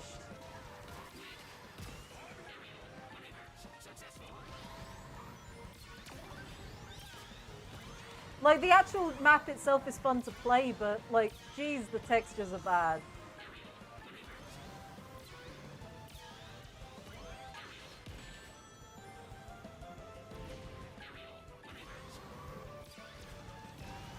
I don't know, it feels like they just use the textures straight up. Because they feel like, you know, low resolution for some reason.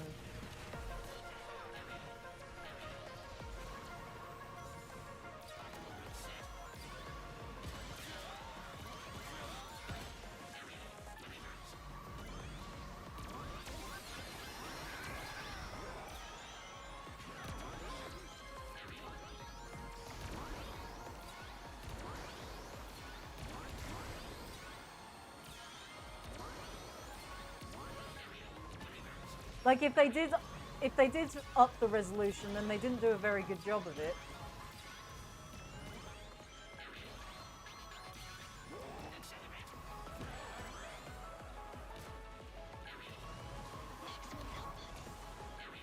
Well, they reference Trip in this game as well.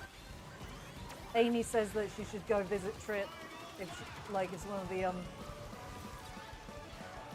the unique lines you can get on this track. I feel like the reason why this game specifically is in this game is just because of the fact it's the most recent Sonic game. It's one of the recent Sonic games, so it's, you know, it's basically free advertising.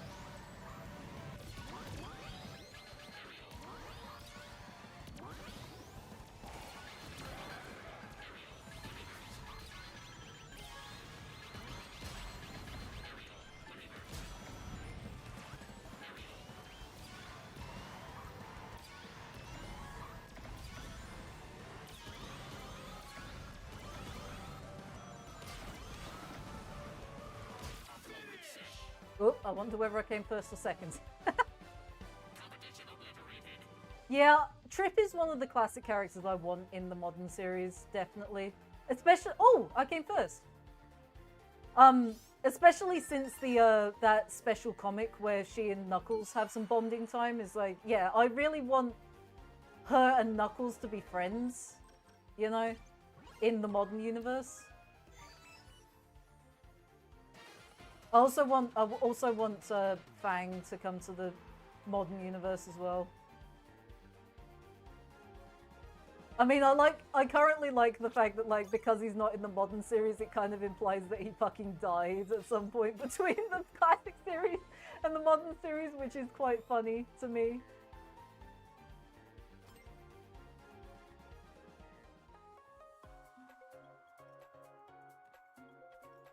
I also like the fact that Trip is, like, you know, another lizard character. Because, like, you know, we've got Espio and that's it, really. I mean, like, specifically lizard rather than, like, reptile. Because obviously we've got Vector.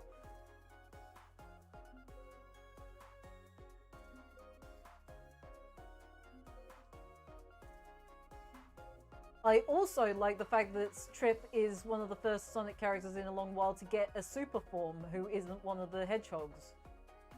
Which she basically completely broke that rule that Sega had for a while of like only male hedgehogs can go super. So it gives me hope that we might see other super forms in the future. Like, who knows? Maybe if we get that fabled Sonic Heroes remake that is supposedly a thing, like, maybe we will get a rewrite where it's actually Super Knuckles and Super Tails instead of yeah, I don't like the design of Trip's super form because it really is like Teemu Toothless, but like it's nice that we got a different super form than just like one of the hedgehogs again. Go on to the air trick plate again.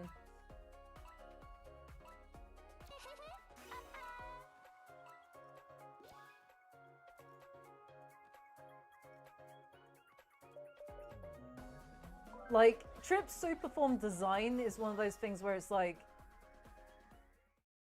it reveals how like disconnected a lot of the story elements of Superstars feel because like, why does Trip turn into like Teemu Toothless when the villain turns into like, you know, the villain is like a more sort of anime style dragon, and it's like, I would have preferred if Trip turned into an anime style dragon as well.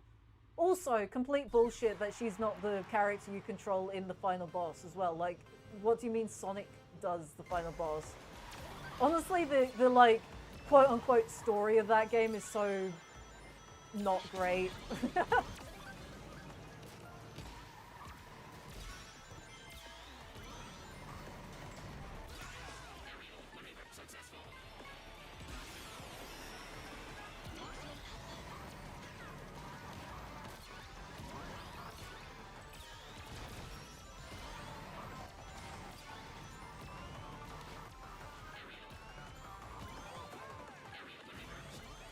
Shit, shit, shit. Oh, what the fuck?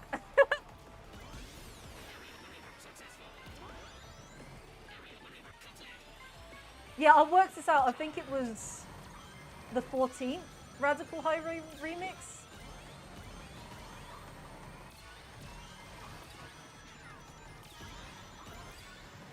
The third lap variant is the best Radical Highway remix we've gotten though. Genuinely.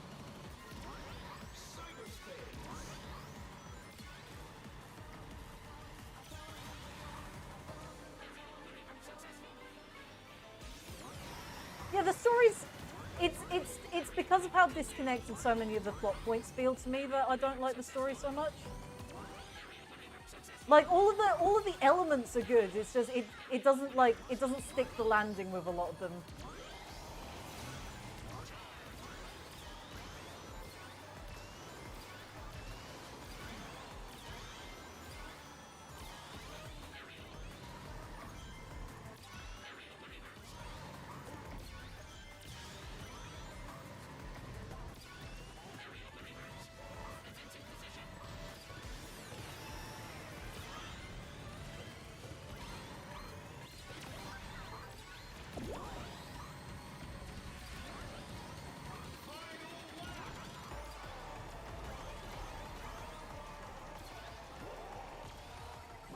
Oh, that was my own color. I just wasted that.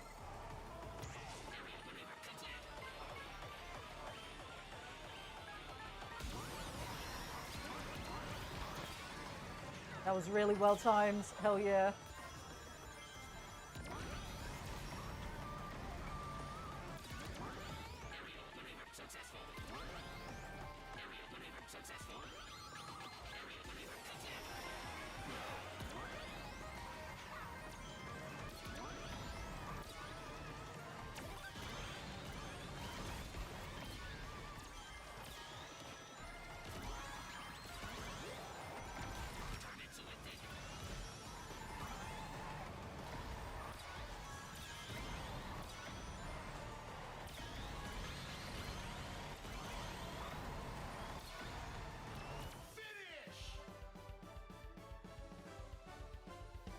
Yeah, the only thing that I think should have happened with Superstar's story is I think it should have been tied together at the end by having Trip be the one that goes up against the Dark Dragon.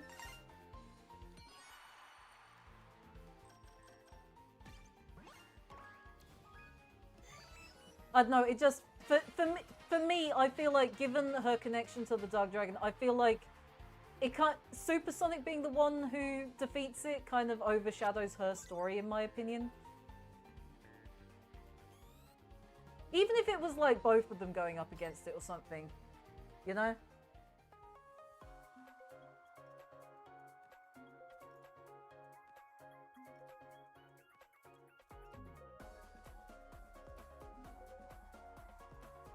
Yeah, again, like that's what I mean, like some of the plot points seem disconnected. One of those is the Dark Dragon because it just kind of comes out of nowhere. Although I get the sense it's kind of implied that it's like another Sungazer character because it follows a lot of the design rules of Trip. So I do wonder whether it was like one of the previous guardians of her island or something. That's what I mean by like I feel like there is a connection between her and it. Which is why I feel like it should have been like tied together. I feel like the Dark Dragon would have been tied into the story better if Trip was the one to defeat it at the end.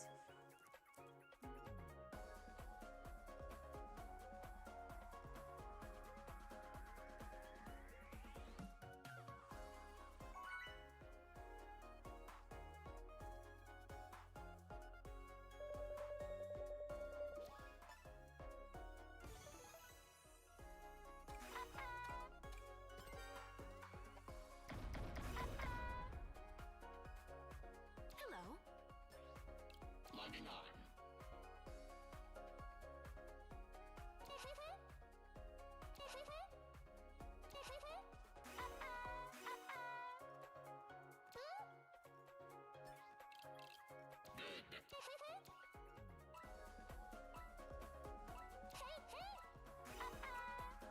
I find it so funny how apparently all of the DLC characters have unique you know, emotes drawings, and then like I don't know whether they'll change them before he gets fully released, but Joker just has like assets from Persona.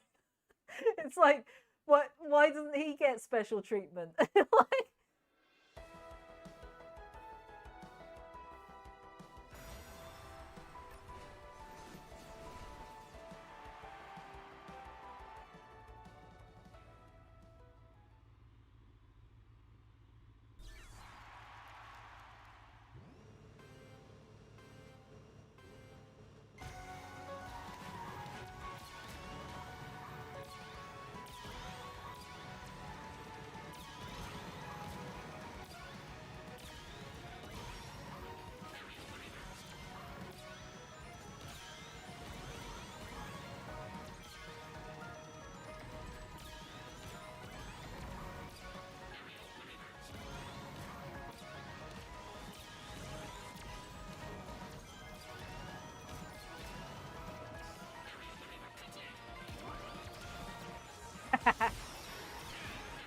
this is evil what I just did to that person.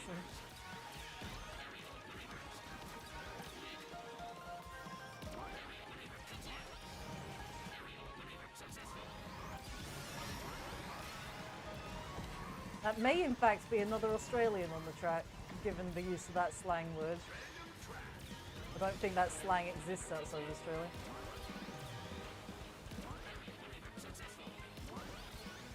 I mean, you say that as a joke, but that is literally what the animations are. It's like all of the ways that people communicate in Minecraft, rather than like being.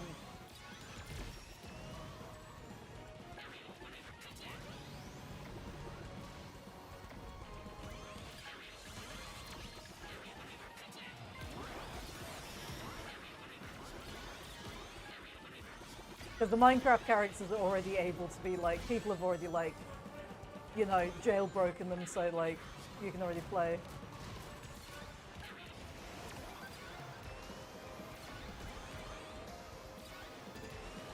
It will never happen, but I really, really, really want Terraria to also be a DLC in this game. Because that would be so fucking funny if we managed to have both Terraria and Minecraft in the same game.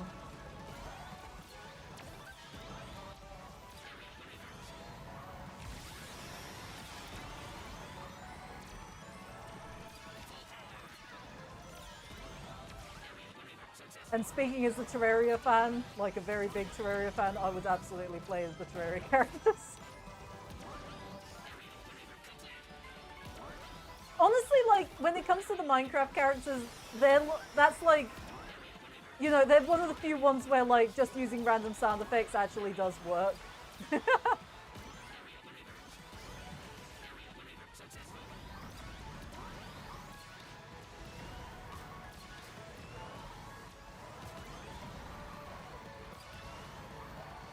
Yeah, exactly. Like, they're silent in game, so. That was adequate. Like, the other option was to have two of them not voiced and one of them be voiced by Jack Black. And I think we can all safely say that the version that they've gone with is a lot better than the dark version from the evil timeline that they could have gone with.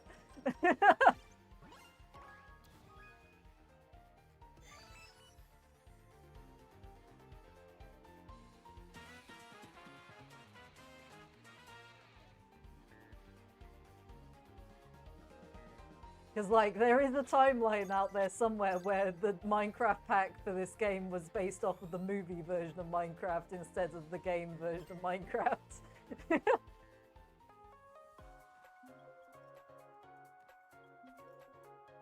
you never know. Like, he is a fan of video games, so he might have done it for cheaper if he liked Sonic. I mean, you gotta remember, they got fucking Keanu Reeves for a DLC pack in Shadow Generations. I think Jack Black's not completely off the table.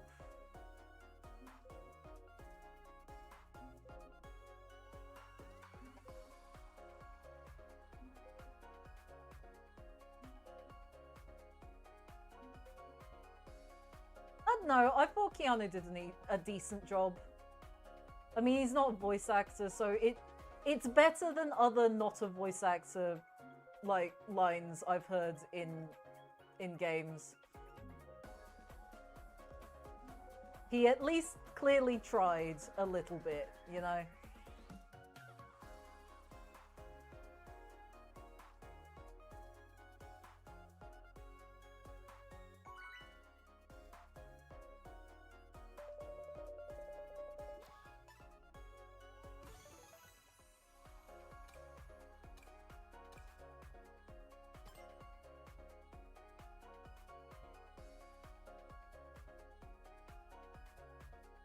I really do hope we get a Shadow the Hedgehog movie, though. Not a TV series, a movie, because... Let's be honest, if they did a TV series, we would never see Rouge in the movie universe. It would have to be a movie if we were to see any other characters to do with Shadow to, like, show up. I would like it if, like, you know, the Sonic movies, like the actual, like the Sonic movies, the main Sonic movies, stayed PG, and then we got, like, you know, the Shadow movie is the one that gets to be a little bit higher rated, you know, like have like a side series that's a bit higher rated to do some of the more interesting stuff in the Sonic series, you know?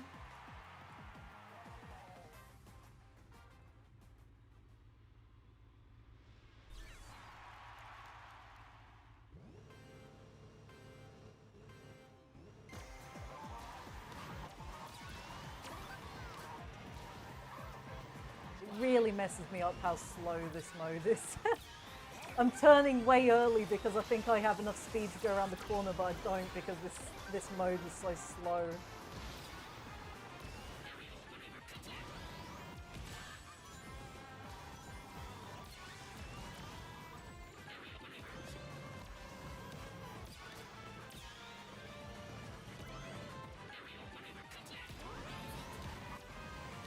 Do you think they're gonna let Shadow stop time at any point in the... Yeah, supersonic speed is like awesome. I personally think that Sonic... Yeah, it is. It's only Sonic single player, or I assume you can probably set it to that speed in Race Park, which means you can do custom match. You can do custom match multiplayer, but you need like people to actually join for that. Sonic speed's pretty good. It's this mode specifically is way slower, I think, than the standard online speed. This feels like so much slower than standard online. But I might just be misremembering how fast standard online is. Like, don't take my word for it because I haven't done any custom matches yet, but given that you can customize everything else, I imagine you can probably customize, like, speed as well. Wow, that was a really good King Boom Boo. Just took out everybody on the track.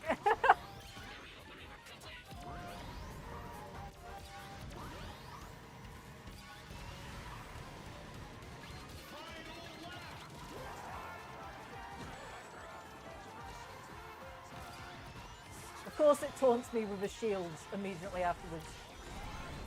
I have no idea whether there's a meta been found. I get the sense that this game might not really have a meta, given the amount of customization options and the fact it's very how well you do is very reliant on your gameplay style as well. You know, not everyone plays a racing game the same way, especially in this game where you can really customize it to your particular play style. Like, I don't look at stats, and I do pretty well. I don't think stats actually make that much of a difference to gameplay.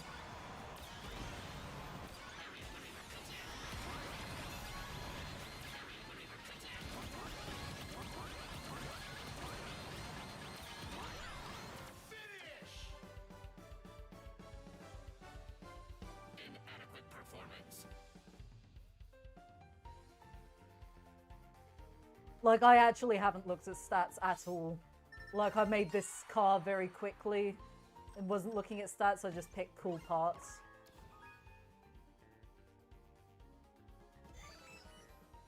Yeah.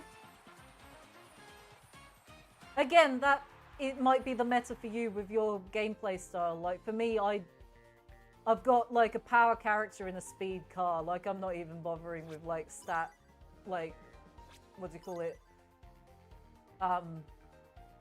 You know, optimization or anything.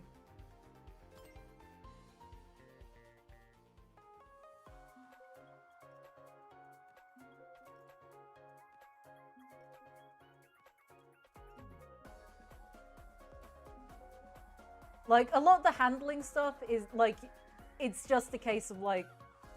With racing games, I tend to find, personally, myself, like, I find handling to be, like... It's the tutorial option, and as you get better at playing the game, you don't need the handling stat at all. Because, like, this game has two options for you to slow down around corners. You've got your classic acceleration handling, like, you know, you take your finger off the accelerator, but you keep, you know, you don't brake. And then you've also got the handbrake as well, which allows you to do really tight turns if you need to.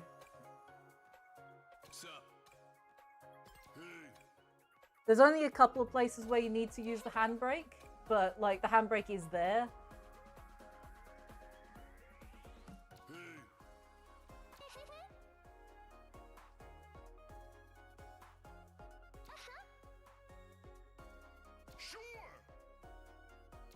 I would say that for me, playing as a power character definitely helps.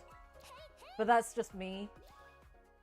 Like, of the three mains that I tend to play as, Silver, Espio, and Omega, Omega is definitely the one that wins me the most races. I think it's because it makes up for my lack... Because power actually increases your... increases your recovery. So basically, like, it takes less time for you to recover from being hit by things. So, like, I think, like, playing as a power character, like, makes up for my gadget panel not having any defensive stuff. I haven't played as Eggman. I actually haven't played as many of the characters because I've been trying to play pretty much exclusively on stream unless I'm playing online. I want to do all the single-player stuff on stream, you know? Which I will be doing eventually. Just, you know, after the Miku Festival's over.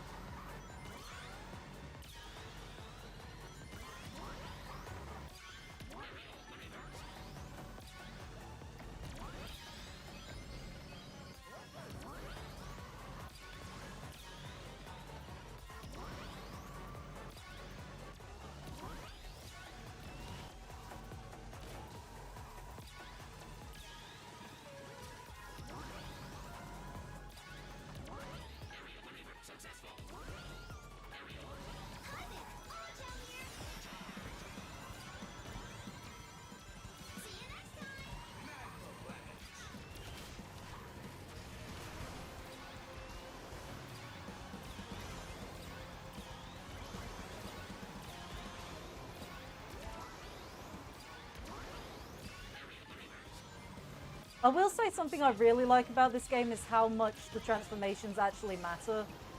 If that makes sense, like, in Transformed, like, you know, everybody transforms at the same time. I like how, like, there's different pathways depending on which transformation you choose to go with. It's like, I really like that, because Transformed really didn't do that. I do miss my air drift from Transform though. The air drift in this game does not feel as satisfying as the Transformed one, but it is pretty good once you get used to it. Like, I do enjoy it, I just really miss the banking that you would do in Transformed. Felt really satisfying to learn how to do the air drift in Transformed.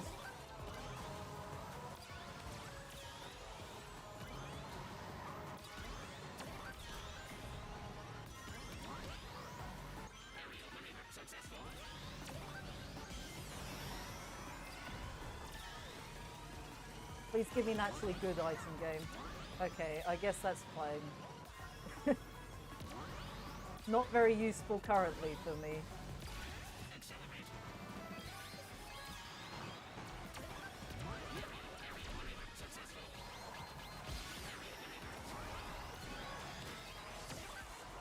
Damn it.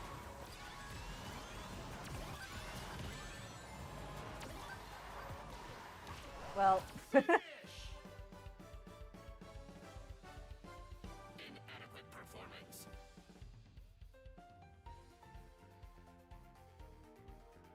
I've got someone watching on YouTube. Hello, person on YouTube.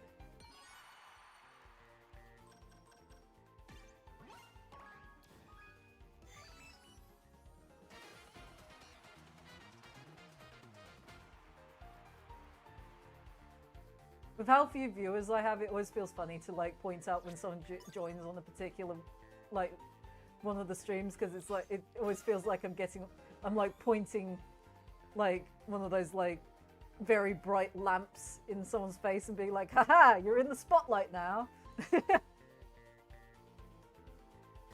Oh yeah, you can turn off the inverted controls in Transformed, you know? In fact, if you struggle with it, the game actually prompts you after a while to turn off inverted controls. This game also lets you turn off inverted controls. They are inverted by standard, but you can turn them off if you want.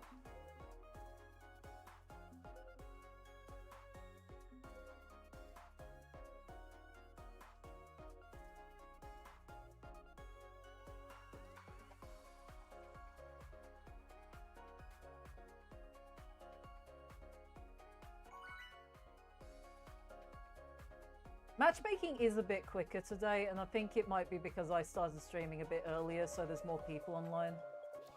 Might also be because it's Saturday. At least it's Saturday in Australia.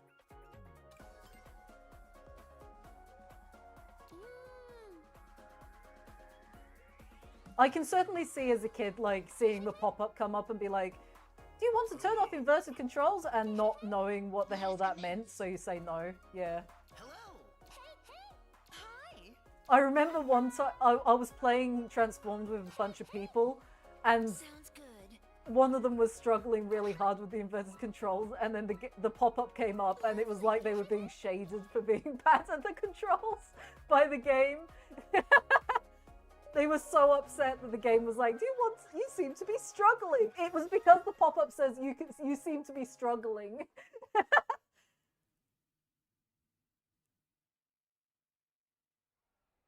Like, I'm sure whoever wrote that pop-up thought it was, like, written in a way that seemed nice, but it just felt like being shaded.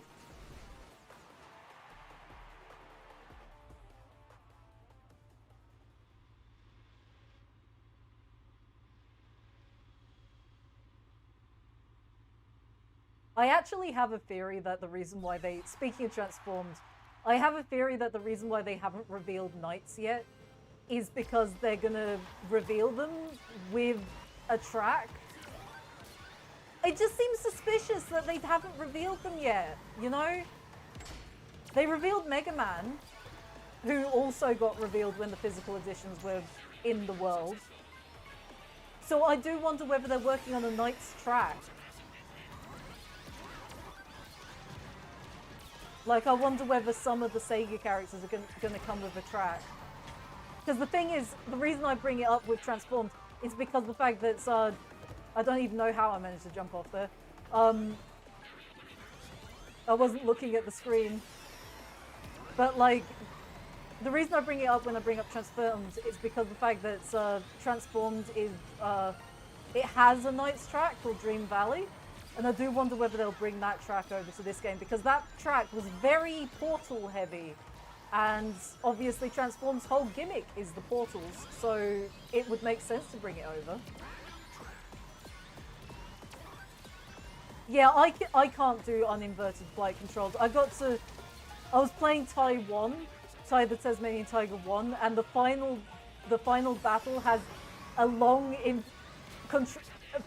flying segment with a boomerang that isn't inverted, and it just absolutely destroyed my brain. It took me like 2 hours to do that one final battle, because it was also a maze. It was so cruel. It was like this little tight hallway you had to navigate down, and it was a maze as well.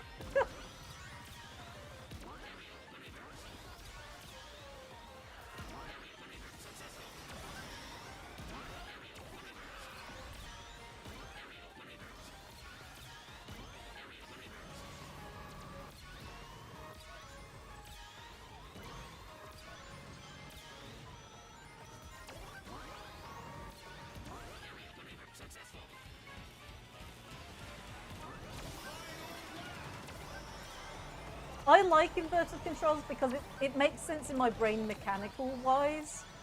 Because, of course, like, flaps go up, plane goes down, flaps go down, plane goes up, you know?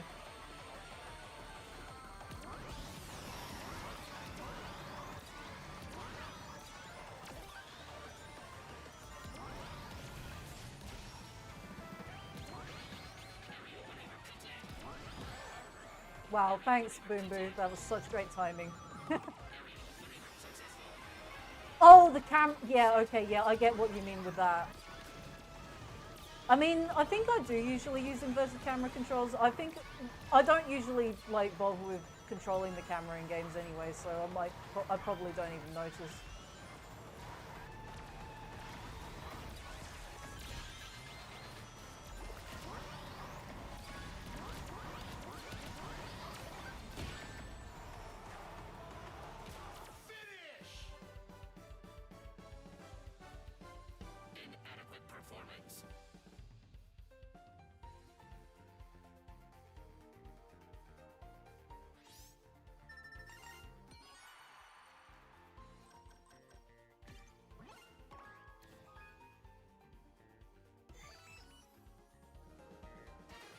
Oh yeah, I do remember looking around in Heroes being a bastard. You know, when you would have to, like... Yeah.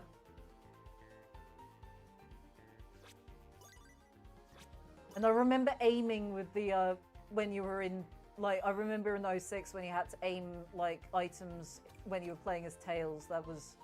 I remember that being pretty bad as well.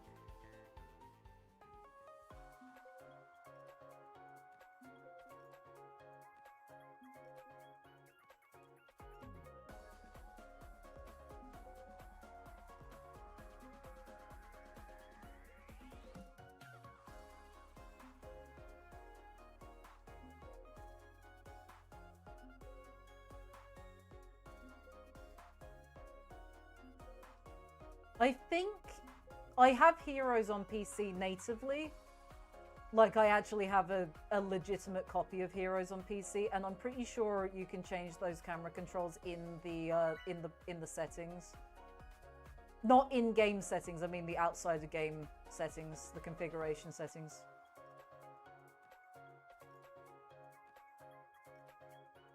Like, there's a lot of configuration settings. A surprising amount for such an old game on PC with Heroes.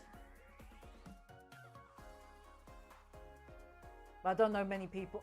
I'm not sure whether... I think most people emulate Heroes on GameCube instead of playing the PC native version, usually. See, I find that surprising that the PC version of Heroes is considered awful, because from what I've seen, it's one of the better versions. For one thing, the rail grinding actually works, for one thing. Like, you don't have to jump between rails, you can actually just use the switch rail thing that's built into the game. I was quite shocked to find out that the Heroes rail switching was considered so horrendous that people just avoid it entirely, because at least my version of Heroes, like, you know, it works perfectly fine. Let's go.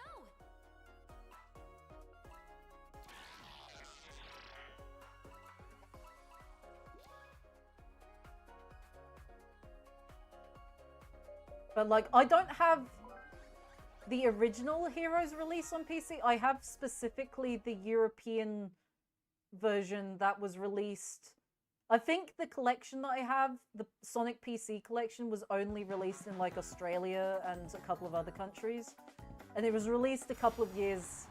Like, the version of Heroes on it is, like, dated to 2004 instead of 2003.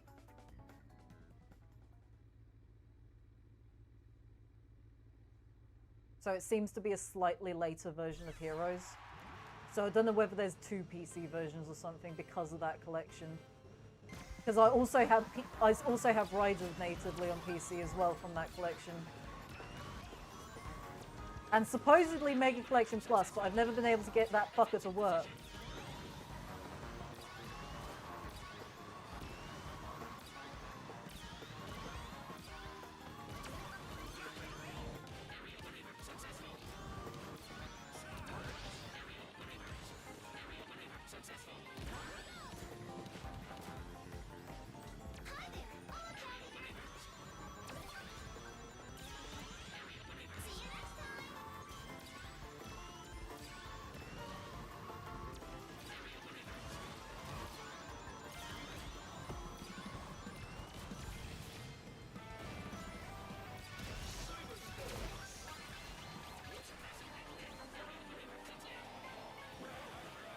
I've still got my other gadget panel on, even though that's not what this is doing right now.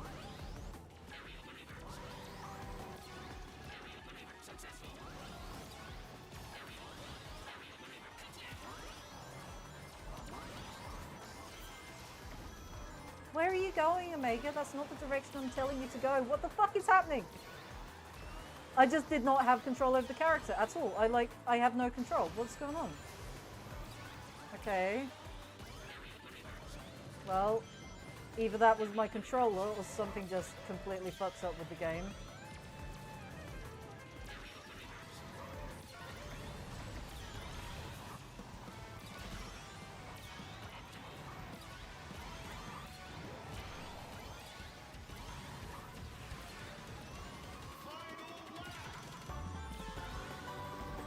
Oh yeah, the other thing I have with that Sonic PC collection is also the worst possible version of Adventure. Original Adventure. Oh. Sonic Adventure DX. Like, specifically the PC version that's the worst one. That's actually worse than the current PC version.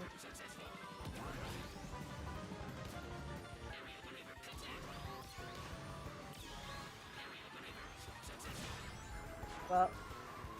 Wait, the weights get rid of your items? What the fuck? Well, that's just... Fuck the weights, man.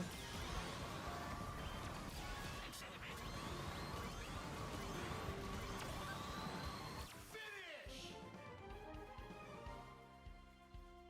Inadequate performance.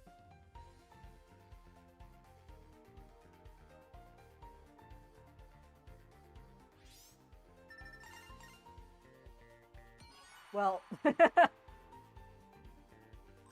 you can tell who won.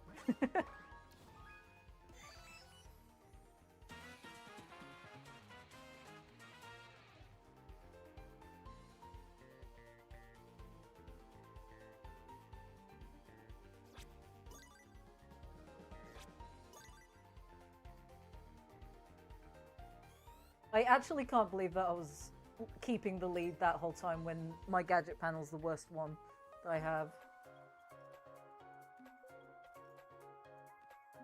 Yeah, I do that. It works in this game as well as Transformed. I do it automatically because of the fact I'm a Transformed player, so I've brought some of my tactics over from that game into this game.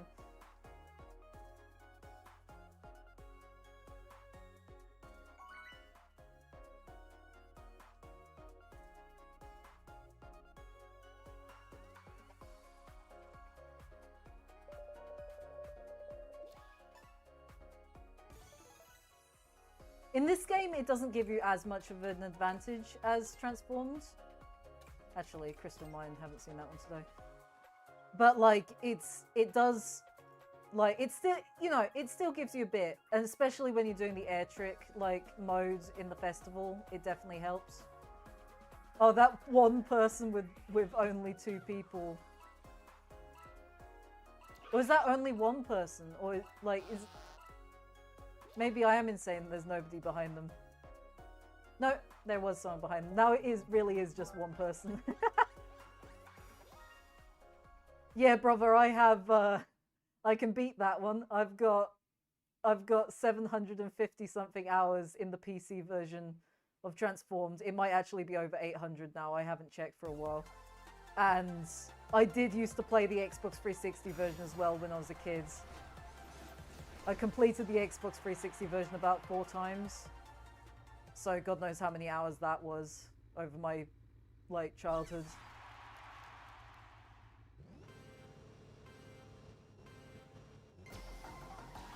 Transformed is by far my favorite racing game of all time.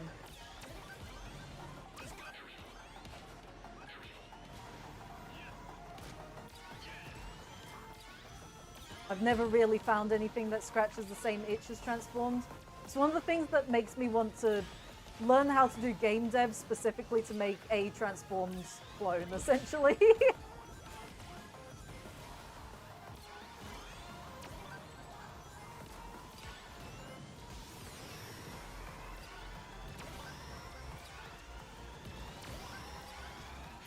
Damn, got hit by a car.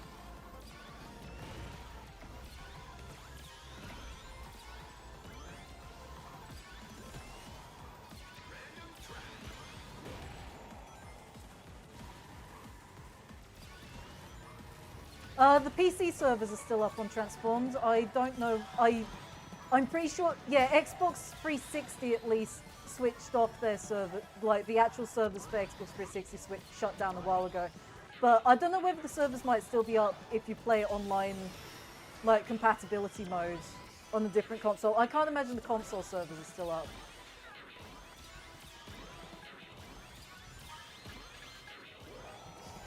Like, if you want to play it online, PC still, like, you know.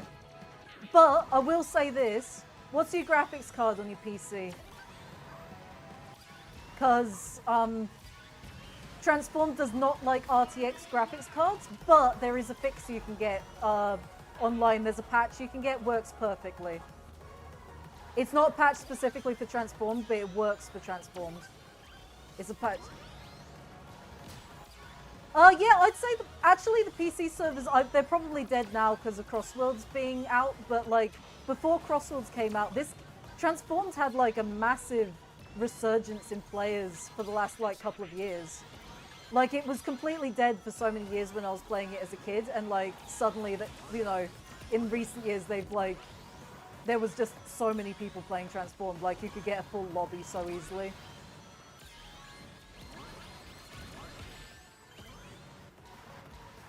$40.60, yeah, you'll need the patch then because that's an RTX card. So I think now I can't remember, it's the DirectX 9 RTX patch or something like that. I can't remember where I got it from. Yeah, and it's because of DirectX specifically. But yeah, there's a DirectX patch that you can get. Someone made one that works for all of those games that have like crashing issues and freezing issues with RTX cards. So yeah, if you're gonna play Transformed on PC, you're gonna need to find that patch. I think someone posted it in the Steam community pages on Steam for Transformed. So there's like where you can get it if you get Transformed on PC. But I've been using it for a while and it works fine.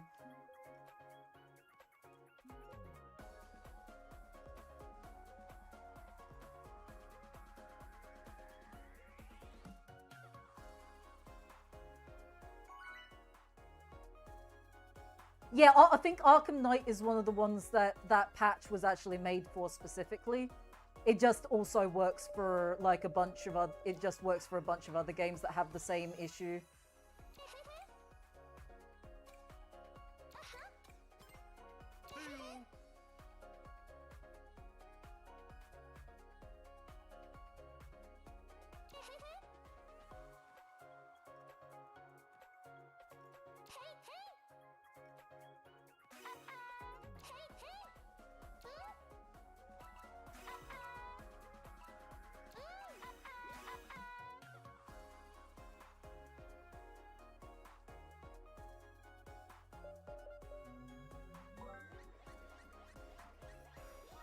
We're at least getting a better variety of tracks this game. Like, when I was playing yesterday, I was getting Wonder Museum pretty much every other track, and it was sending me insane. Because I don't like Wonder Museum. I'm one of the only people in the world who doesn't like Wonder Museum. I think it is a boring track, and I think that the music isn't particularly great either, compared to other tracks in this game.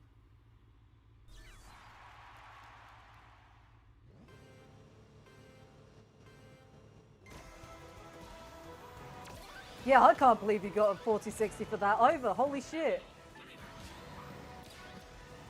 What god of luck did you get on the good side of?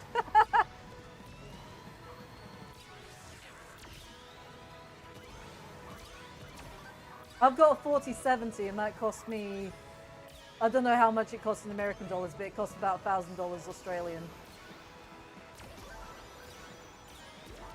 So $1,000 Australian, I think that's about 450 American dollars. No, actually it's the other way around. It's no, I think it is. Yeah, I think I'm right. Currency conversions mess up my brain. I've got a bit of dyscalculia, so like I get a bit switched around when I'm trying to do conversion stuff and that kind of thing.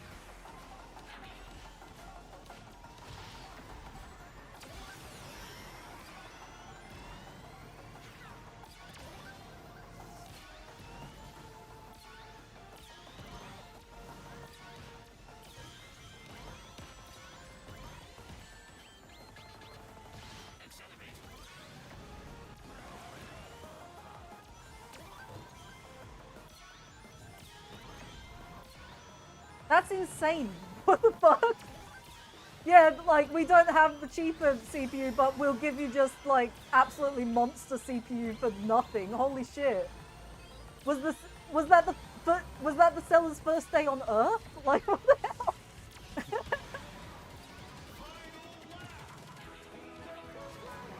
CPU, sorry, GPU. GPU. Like, what the hell?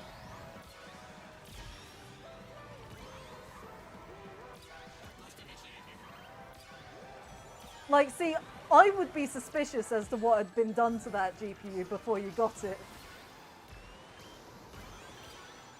But, like, that's me being suspicious about everything.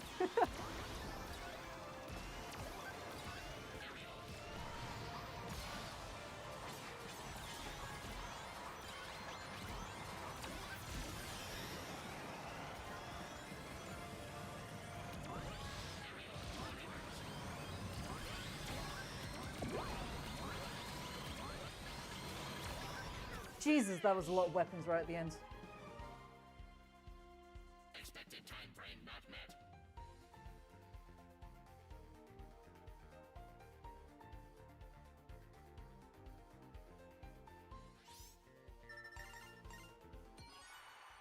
Like, I could never dream of getting a GPU for that cheaply in Australia. Like, I feel like Australia imports, like, 20 of the latest GPU and then just, like, everybody has to fight over them. It's like, they sell out instantly and they're like $5,000 a piece, and that's before the scalpers get on them. I was so lucky to get a 4070 for the price I did.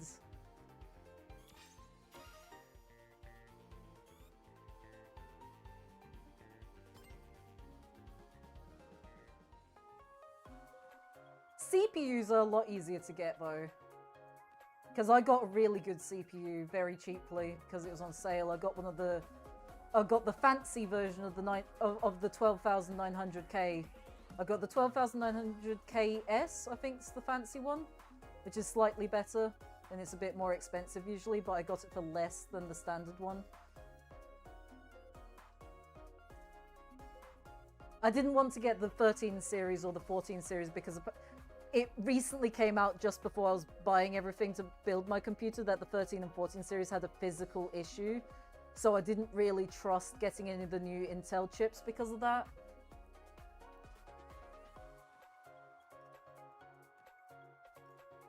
I mean, I feel like GPUs are a lot more like forgiving when it comes to older tech because of the fact that, like, obviously you'll probably not be running it at its full capacity because I can't imagine that's I assume, like, I can't imagine your motherboard has a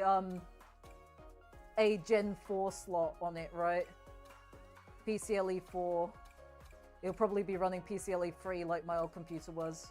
In which case you'll be running your GPU at a slightly reduced rate. But as far as I know, with GPUs, like, you can basically plug them into pretty much anything as long as they'll run on the PCIe slot that you put them in.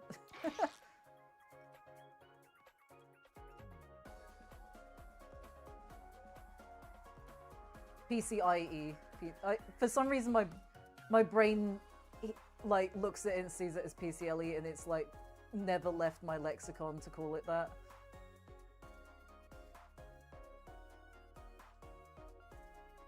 I mean, yeah, the 40 series, like, is when they started making GPUs significantly bigger, so I can imagine that you had to rearrange, like, everything in your case to be able to fit it.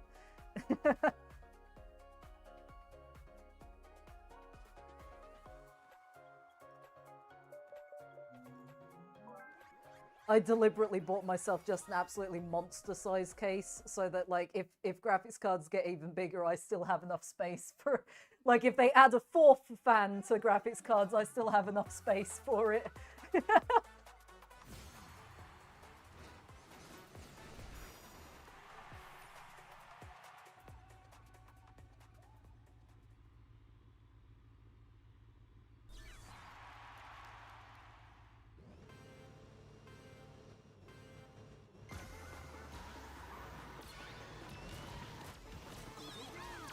Wait, so did it not fit in the case at all, or was the issue that it didn't fit on your graphics card bracket that was built into the case or something?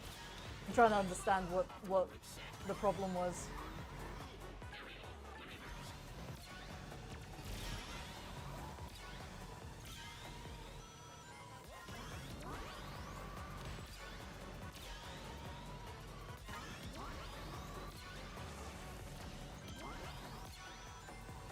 Ah, yeah. Well, at least the case is something really easy to replace, you know? Just take everything out of the previous case and put in a new one.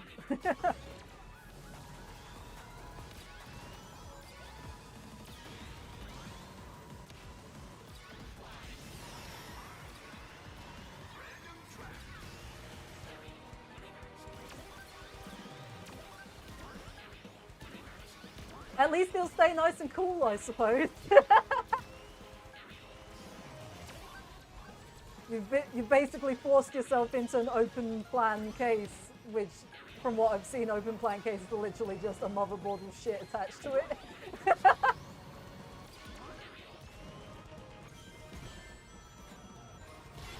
As long as you don't mind, like, the case being, like, not a fancy one, you can get a PC case for, like, $10 if you know where you're looking.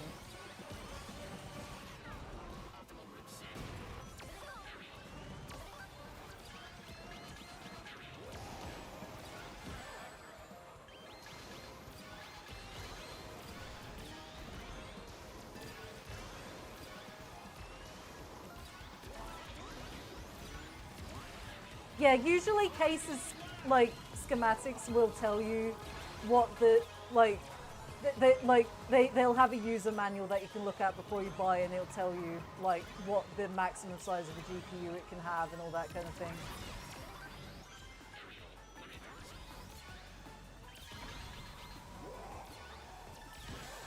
And you don't necessarily need to do a bunch of measurements yourself. You can, like, look at the specs of, like, your GPU online, and they'll tell you how big it is and that kind of thing, which is usually more accurate than measuring it yourself.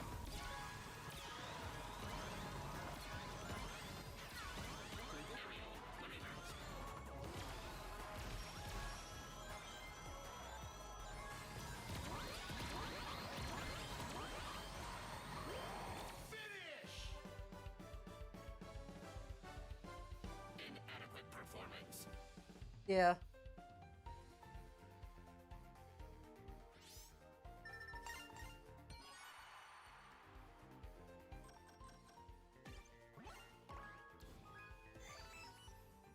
So I assume that's a water cooling thing then? Because I can't imagine that's just attached to your motherboard, right? When it's that size.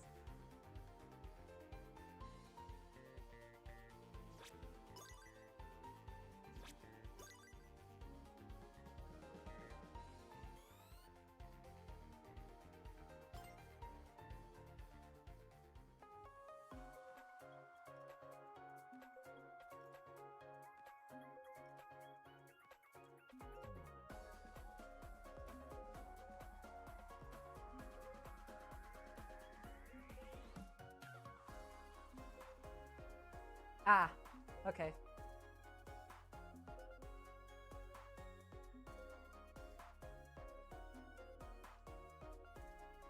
Wait, so is that your CPU cooler? So is that 9 inches long or like 9 inches tall? As in, like, you can't play, like, is it one of the ones that you can attach to the top of the case? Or are you, like, set on it? Are you... Huh. I can't even like imagine what that looks like.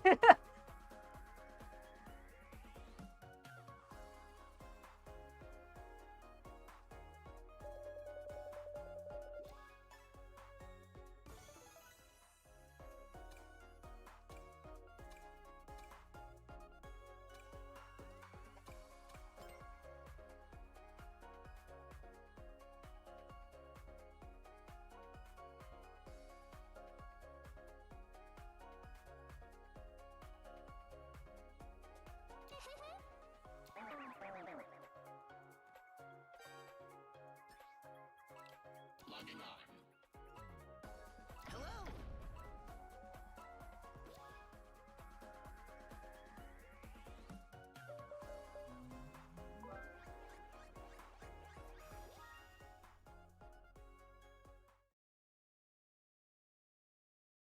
Okay, interesting.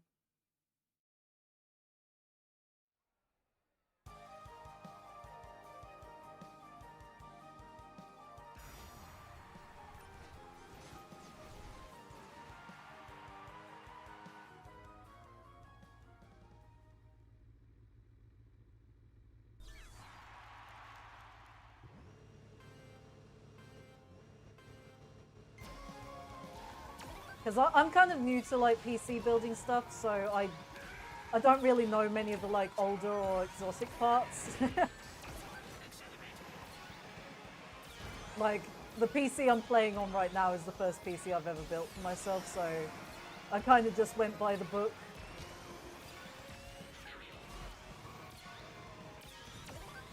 Yeah, that sounds pretty good.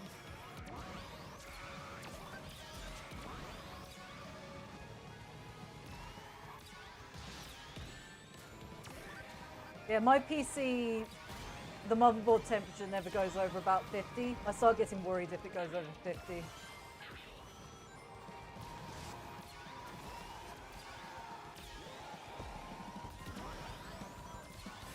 Like, it usually sits at like just under 30 or just under 40, depending on whether I'm playing a game or it's sitting idle. Oh, where am I going? What the fuck? Like, I can't tell whether it's the game or whether it's my dying controller that causes that, like, weird drifting that happens sometimes where I just, like, have no control over the car.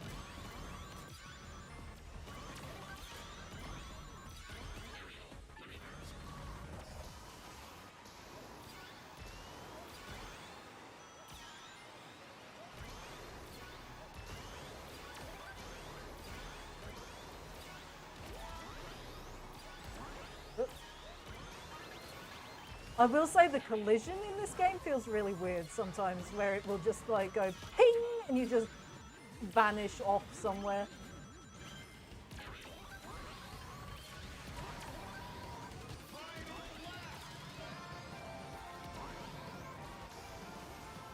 Oh my god, sometimes it like will send you in the wrong direction. Yeah, I have not, I will say, like, when I was building this computer, one of the things I prioritized was cool. Like, I wanted my PC to stay as cool as possible because I want this thing to last as long as possible. The hotter a PC gets, the shorter lifespan the components have. I can't afford to replace the components regularly, so... And by regularly, I mean I can't afford to replace the components more than like once every decade. So... I kind of prioritized getting the best cooling I possibly could that I could actually put into the PC myself, because, you know, first time PC builder, wasn't going to fuck with like custom water cooling and stuff, even if I might have wanted to. But I got like a big case, a lot of fans. The reason I got the big case was everything stays like quite far apart from each other, so there's no like, you know, there's no points that get like white hot because everything's touching each other. And then I put a lot of money into a very expensive, I got it on sale for a half, I think like a quarter of the price it normally is actually. But I got quite an expensive all-in-one cooler for my CPU. And yeah, I haven't seen, since I fixed the overclocking issue, because my computer for some reason, I have this really bad like luck of like every PC I've bought has like automatically overclocked itself out the box, but But I fixed the overclocking issue, and now since I fixed that, it hasn't even touched like 50 degrees, even on really modern games. Yeah, custom water cooling is the thing that scares me as well, because it can leak, and that's scary. But the cooler that I do have a water cooler. My all-in-one cooler is a water cooler. But that's an all-in-one cooler. I don't have to fuck with that. It shouldn't leak, you know? And if it does leak, then the company replaces everything, you know? Yeah. Well, given the Intel chip that you have, I would assume your motherboard is quite an old one.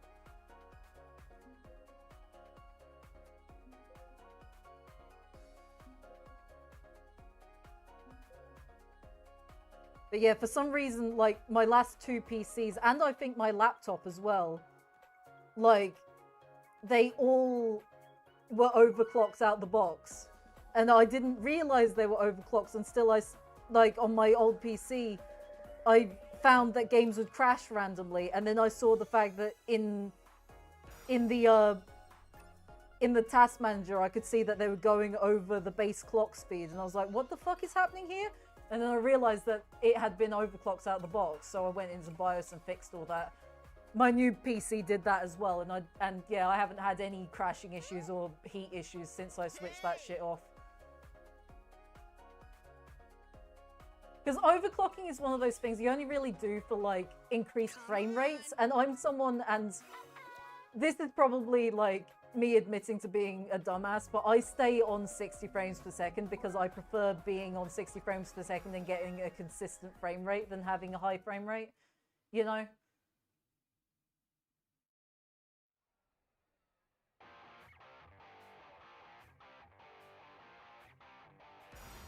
I haven't really found any games that actually benefit from being over 60 frames per second in any way that matters.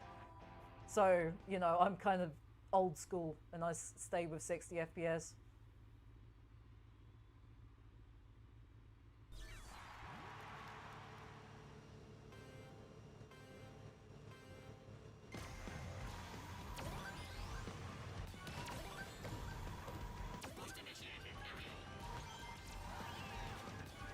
Like, obviously visually games look better over 60, but like, I prefer, you know, it's better in a way where it's like, it's just resources that don't need to be being used. I'm wasting electricity that doesn't need to be wasted, you know? I'd prefer the game run smoothly than be at a higher frame rate.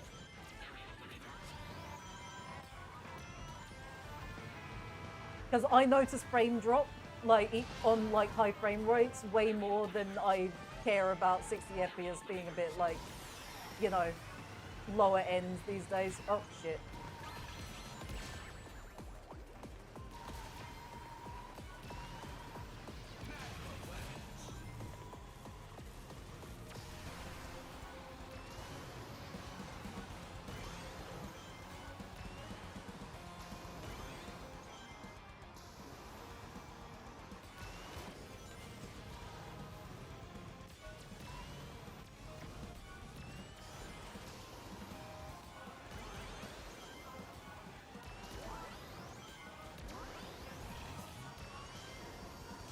Like, I have played games at, like, higher frame rates now because a lot of games, like, you have to fiddle with it to get it to stay at 60. Like, they will just automatically just go up to the highest frame rate your computer can handle, which I hate when games do that because, yeah.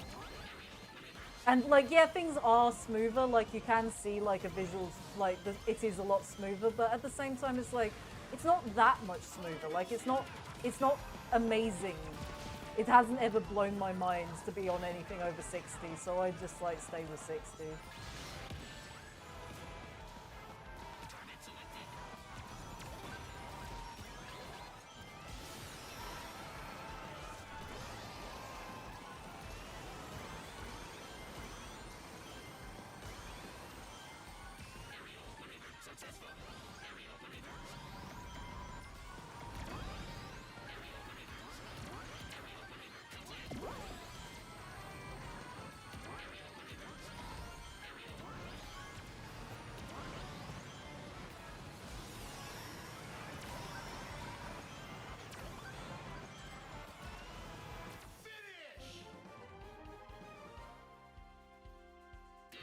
performance. Like, for instance, I think this game's locked at 60 frames per second, and it looks fine. You know? I saw people complaining about the fact that this game was locked at 60, and it was just like, why do you need more frames than that? It's like... Like, I understand people who complain about 30 frames per second in old games because, yes, that is quite choppy, but, like, 60 frames per second, like, it's not... I find it funny when people are like, oh, 60 frames per second is unplayable. And it's just like, what the fuck do you mean it's unplayable? I'll show you unplayable. Play Sonic Unleashed on the original Xbox back in the day, you know?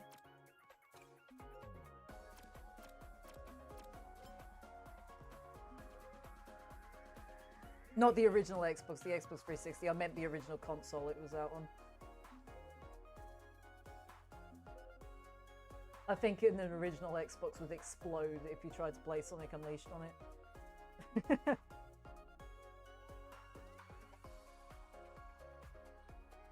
Given that an Xbox 360 tries to kill itself as soon as you try playing Sonic Unleashed on it.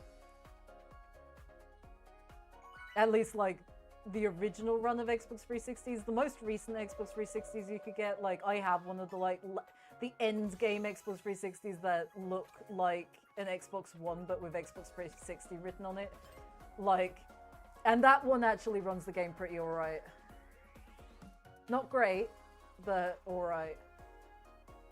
Definitely better than I remember it running when I first played the game on one of the older Xbox 360s.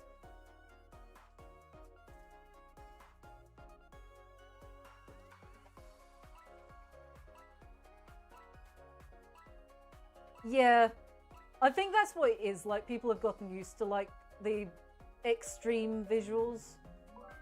But, like, as someone who mainly prioritizes, like, the game to run nicely rather than visuals, you know, I'm not someone who's, like, I don't get, like, called in by the siren song of, like, the really pretty AAA games that are like, oh, you can see every individual pore on this character's face. I'm just like, I don't care. I honestly don't care, like, you know? I'd prefer if everybody looked like a Skyrim NPC if the game was actually good and ran well, you know?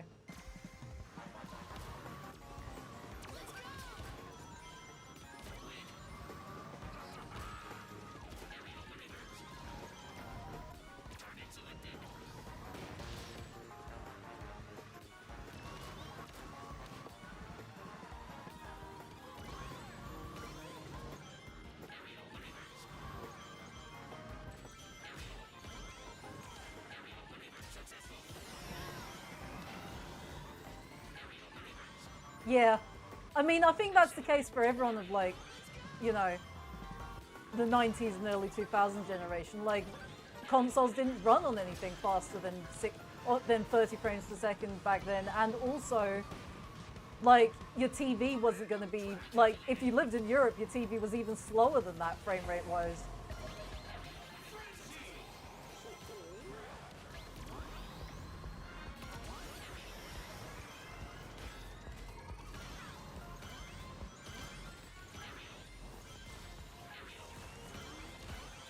Yeah, I agree with that. Like, the one, like, frame rate discussion I agree with is, like, 30 FPS is way worse than X60. Because I actually, like, there's a game that I have called Skydrift, which runs only at 30 frames per second unless you hack it. And, like, yeah, the 30 FPS version of it was genuinely unplayable for me. It was so bad. I couldn't stand it.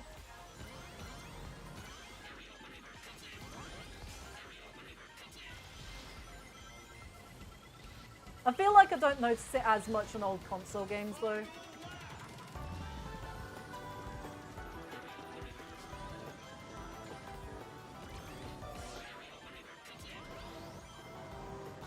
How did I get up here? I always end up accidentally taking this path.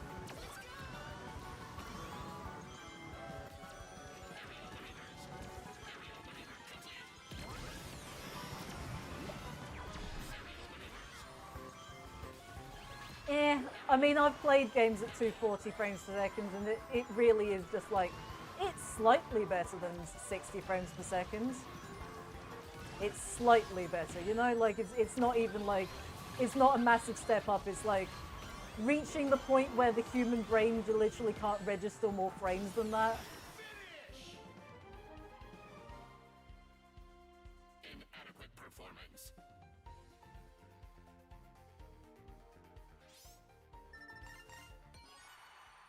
Oh my god, my team did horribly.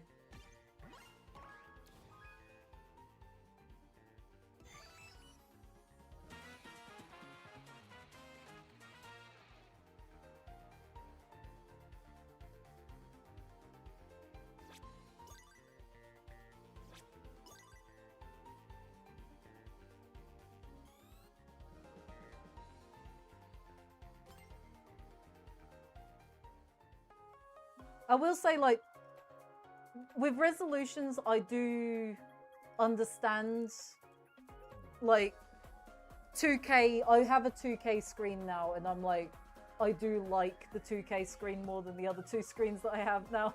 But it really isn't that much of a visual difference on a small screen like this. I feel like with resolutions like that, it's really noticeable on like a TV. You know, when it's like a big screen, you really notice when it's got higher resolution.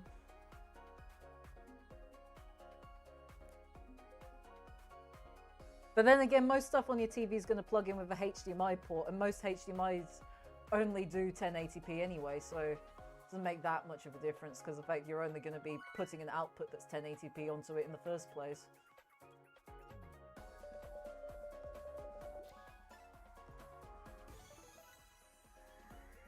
"4K" I don't think makes any difference really, on like the screen sizes I have at least. Hello.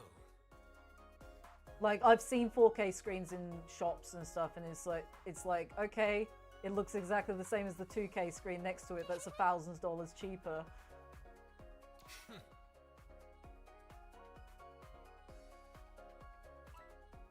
But like, I will say 2K is actually quite a bit more crisp than 1080p. It's like, it's you know, it's one of those differences where it's like, is it really worth the amount of money? The only reason I have a 2K screen is because that was the drawing tablet that I got was a 2K one.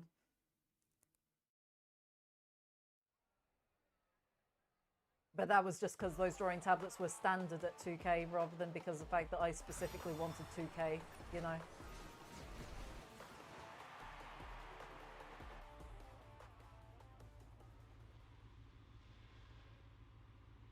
Like, I actually specifically forewent getting the 4K one because it was so much more expensive, and I was like, well, I was fine with 2K, I would have been fine with 1080p, to be honest.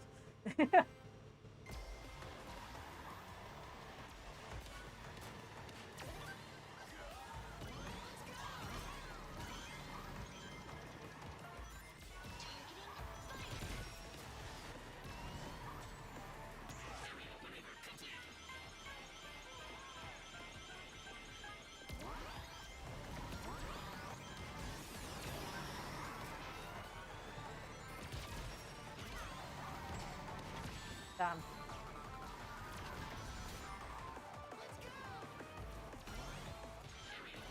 Oh, no.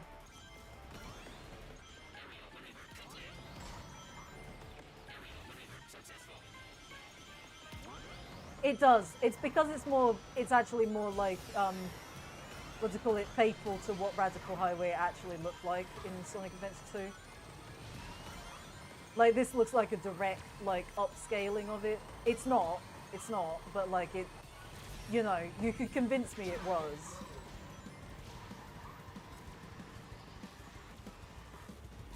Oh my god, drift takes so long to load in this mode.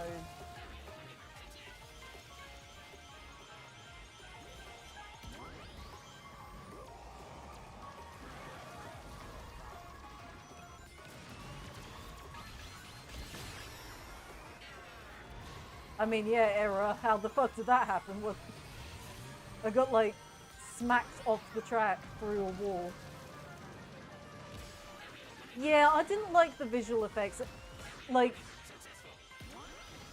I don't like the, like, lighting that they do in Hedgehog Engine 2. That's something that I find it funny that people were complaining about the Unreal Engine lighting in this game, but the lighting in this game is so much superior to the Hedgehog Engine 2 lighting. Something that annoyed me about Shadow Gens, actually, that I think I'm probably the only person who's annoyed, was that Mephiles had an orange lighting effect on him, and it was like, what do you mean orange? Mephiles is purple. He's always had a purple lighting effect on him, not orange.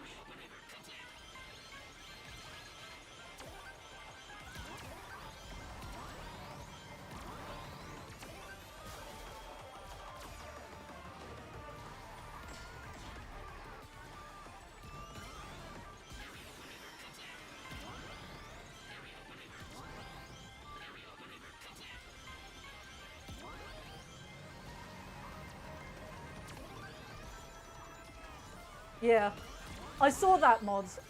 That's actually one of the mods I want to download. Because Shadow Gens is one of those games where I might actually mod it. Next time I play Shadow Gens, I saw someone made like a play as Mephiles mod, and I'm like, okay, I've got to have that one.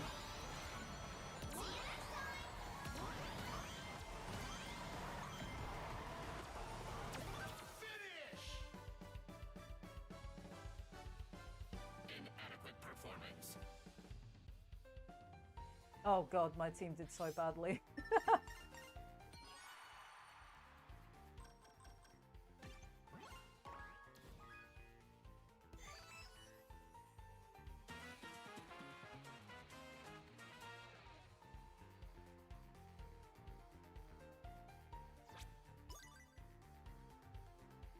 I also didn't like, and this was a tiny thing, but I also really didn't like that they gave Mephiles eyelids in Shadow Gens. I really didn't like that he blinked.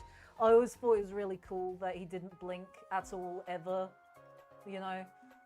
It was like one of those things that made him look more like, you know, unreal.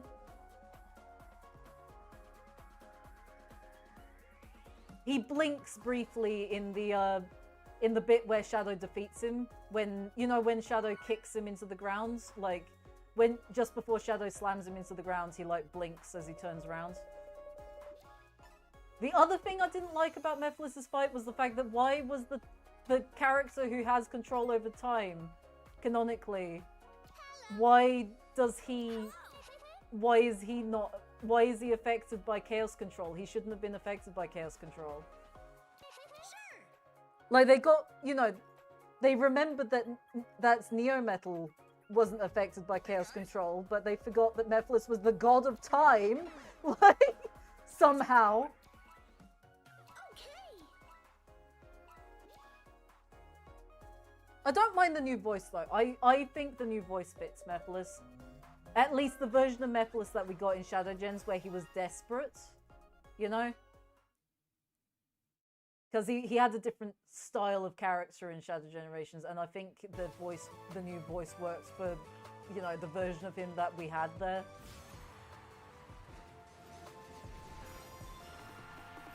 I don't know, I have opinions on Mephiles, because he's my favourite Sonic villain, so I do have quite strong opinions about him.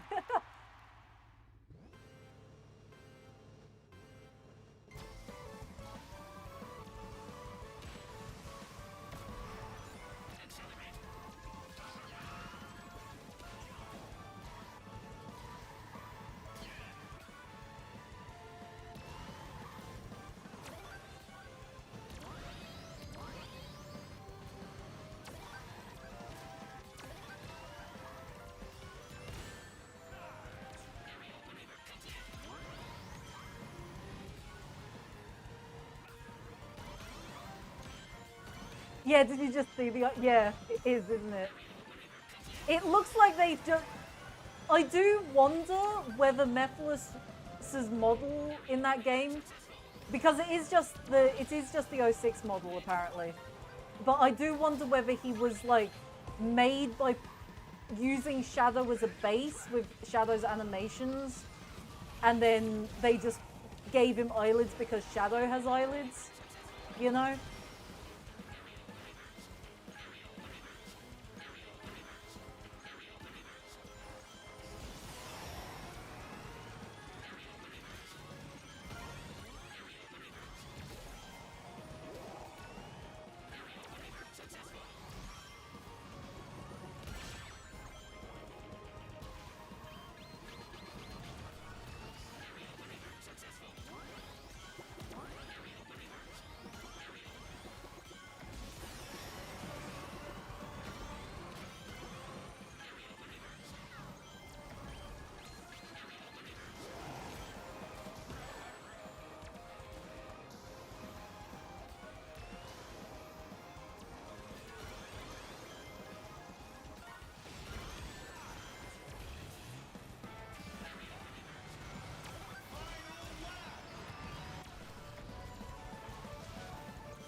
I really want them to remake Sonic 06. I know we've got Project 06, but like I want Sonic 06 but good, you know? Because there's so much going for Sonic 06, but it just completely fumbled everything at every turn. That's why I actually genuinely am really looking forward to when they do 06 in the movies.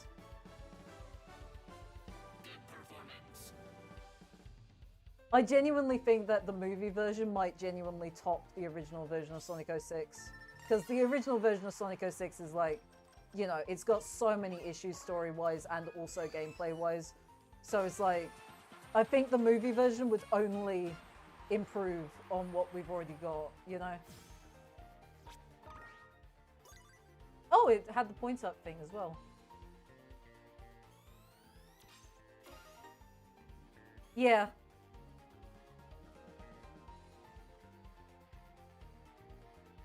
Because Project 06 is great, except it only, like, you know, it only, like, improves the levels and stuff. It doesn't do the hub world. It doesn't do the story stuff. It's literally just levels and bosses. Apparently, I think the next update is bosses, if I remember correctly.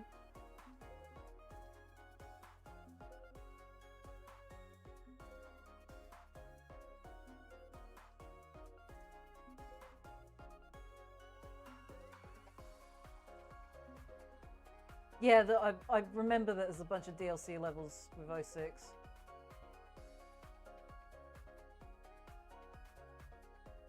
Which is cool, because, like, that's where, like, you get to play as the other characters a bit more.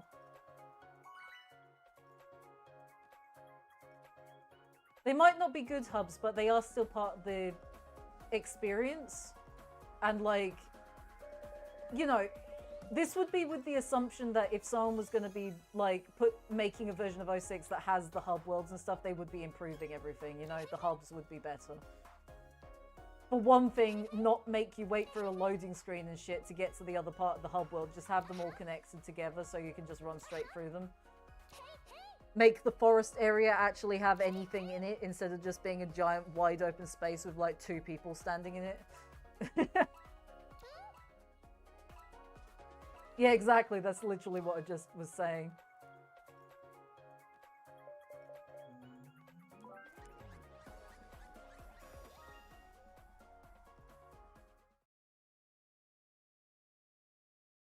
Like, they're not bad hubs, it's more that there's just nothing in them.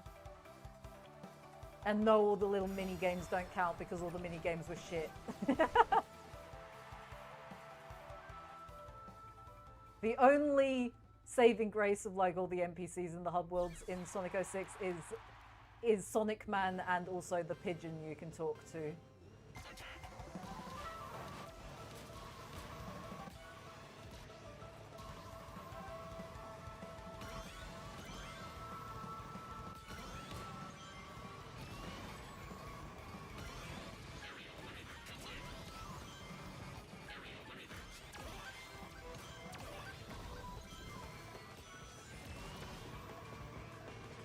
Yeah, the forest area needs to be shrinked. Like, it's so clear that they had bigger plans for it and it just never got filled up with anything.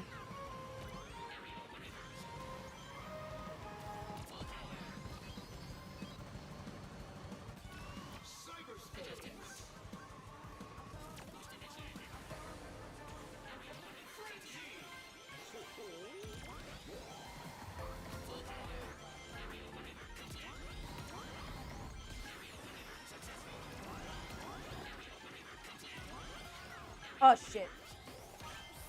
Once again, the speed of this mode is, like, messing me up.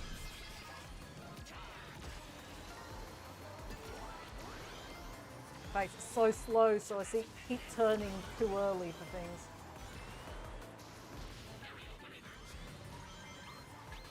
Yeah, New City is iconic hub world music. That music is still, like, the default city music in my brain.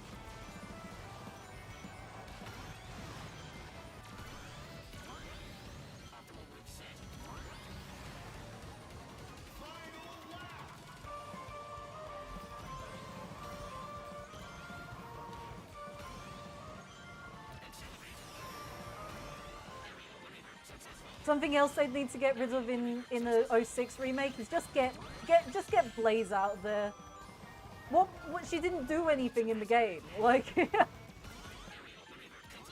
either get rid of Blaze or actually give her something to do, you know? All it did was confuse Blaze's story so much, like the fact that in the Japanese version, Blaze recognizes Sonic, and it's like, okay, so which is it? Is this Blaze from before she met Sonic, or is this Blaze after she met Sonic? What the fuck? How does this work? What the fuck?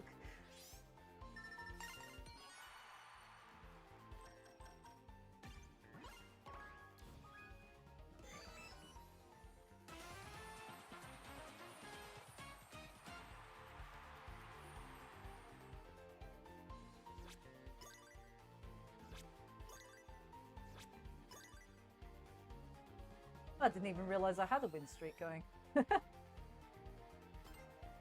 I'm getting the sense that there isn't anything else on the tiers. I think maybe it just keeps on going forever. Yeah, exactly. The only possible slightly interesting element is the fact that like the Soul Emeralds may or may not be like formed from Iblis or something. But like it's, you know, honestly, I can live with that being retconned forever.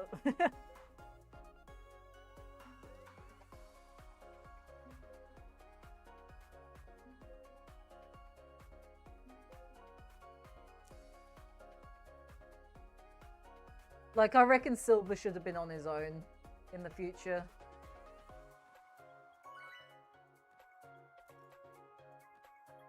It would have made more sense for him to have gone with Mephilis's plan as well, if like he had like that Knuckles thing going on where it was like the first person he'd ever spoken to, you know?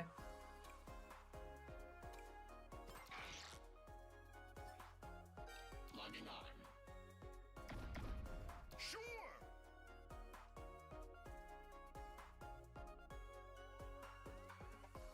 I'm really hoping that if they do Sonic 06 in the movies, that they do not use that to introduce Blaze. I want Blaze to have her own movie. I want Blaze to have her own dedicated Sonic movie for her to show up in.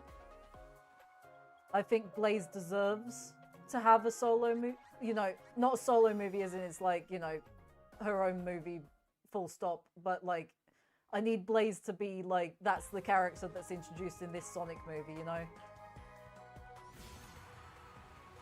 Yeah, exactly. Like Silver would have so many plot elements with Silver's personality and why he so quickly trusts Mephiles and everything would have made more sense if he had been on his own, and that was like, you know,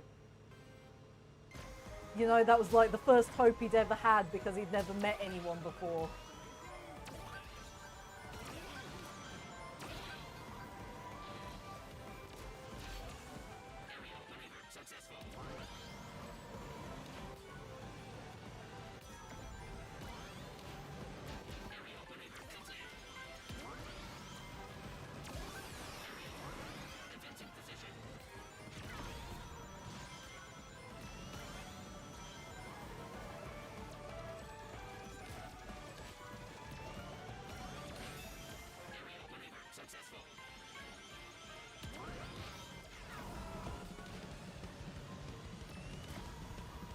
Well, you doubt it, except they do seem to be leading up to it, and Fowler himself has said that he wants to introduce Silver at some point, and let's be honest, what else are they gonna fucking do with Silver? Like, I don't think it's gonna be like direct Sonic 06, I just think it's gonna be like Silver shows up from a destroyed future and Iblis and Mephiles are there. I don't think Elise is gonna show up, you know, I don't think any of that shit's gonna happen.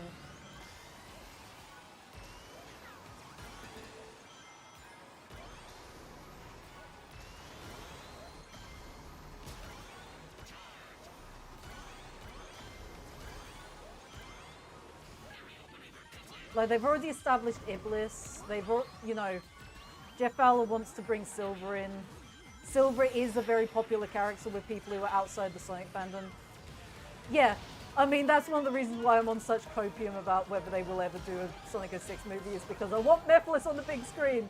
I want there to be the moment in my life where I'm watching a Sonic movie and we get to the end credit scene and you hear Mephiles' piano theme tune start up. Oh my god, I would lose my fucking mind.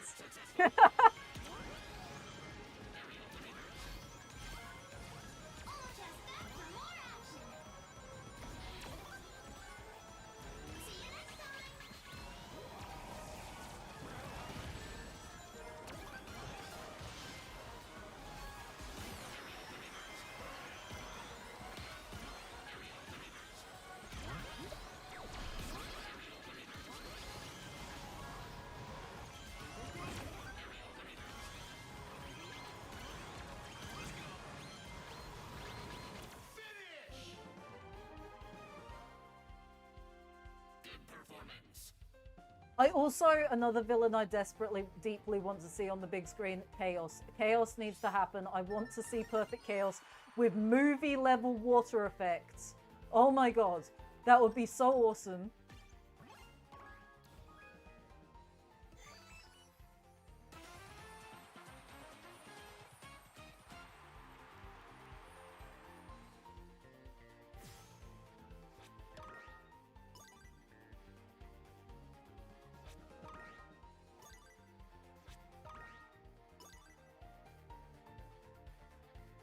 No, I think you could probably still adapt it quite, like, I think you could probably still, like, I think Mephiles would still work being with this version of Shadow from the movies.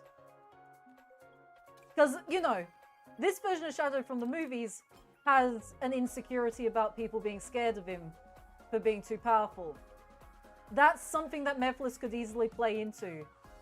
Because, like, Mephiles' whole thing in Sonic 06 was, like, trying to convince Shadow onto his side because people are gonna, like, betray him in the future because of the fact that they're scared of him because of his power. It's like, well, you know, the seeds of that are already sown with movie Shadow, you know?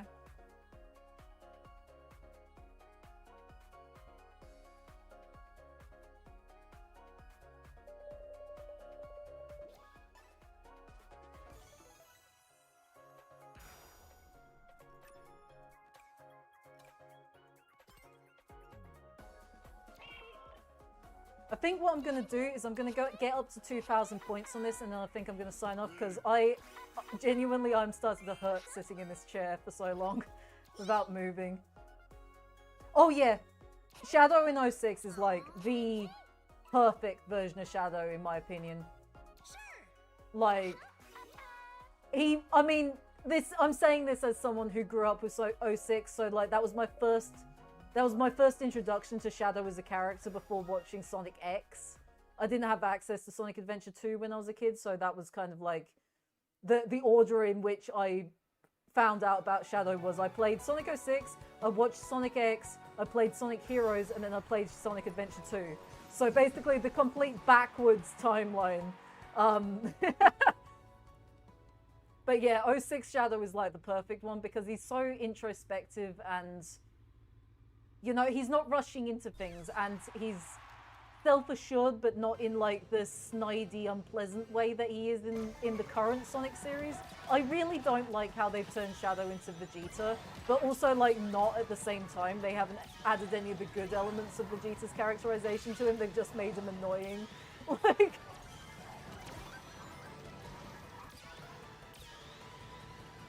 yeah, exactly.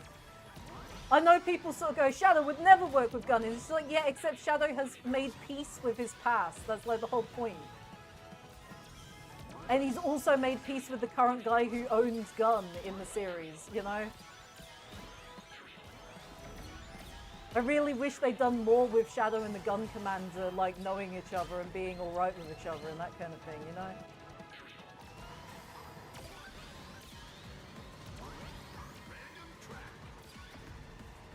Not to mention the fact that, like, Sonic 06, like, is a direct parallel to Sonic... It's a parallel to both Sonic Adventure 2 and also a parallel to Shadow 05. Mephiles parallels Black Doom He parallels Black Doom from Shadow 05 for Shadow's story, and he parallels he makes Silver be a parallel of Shadow in Sonic Adventure 2. Like, honestly, Sonic 06's story is very much Shadow focused. Like, it really... I have my little conspiracy theory that Sonic 06 was always supposed to be just a Shadow game, and Sonic was never supposed to be part of the game as, like, a main character. I always... It just... Everything about Shadow's story and Silver's story, like, feels so much more complete and connected to each other, while Sonic's story just feels so pasted on afterwards, you know? Oh, shit. Oh, it put me there.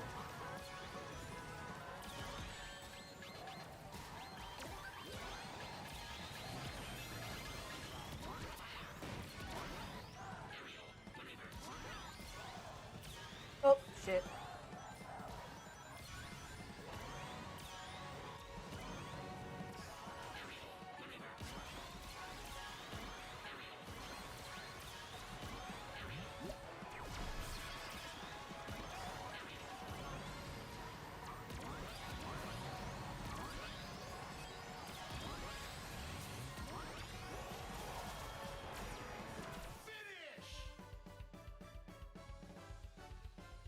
Has one of my systems broken down? What's the line in expert mode? I haven't played Shadow 05, so... It's one of the Sonic games that I haven't played. And I've never watched a full playthrough of it as well, because of the fact that that game is like so many different paths and stuff, and they're all practically identical, that it's not... I could... You know, I know the story, but I don't know all the little bits and pieces about Shadow 05.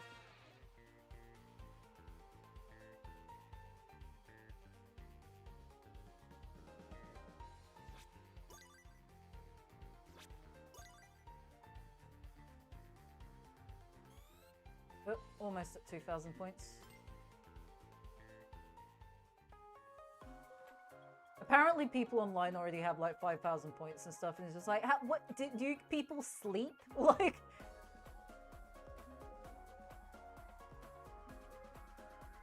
Like, I'm playing this as kind of a job, I guess, and even I'm like, not gonna be playing it for like that many hours.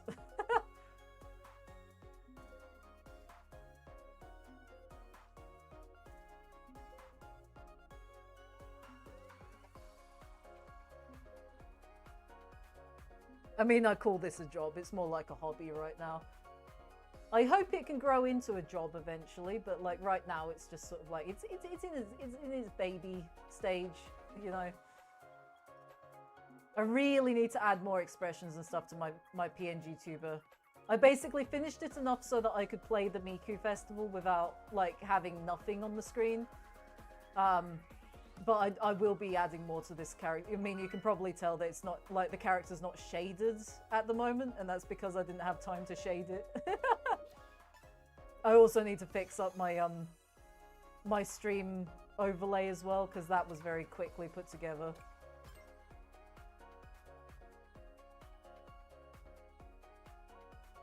Like, I need to fix the fact that the chat box is slightly cut off.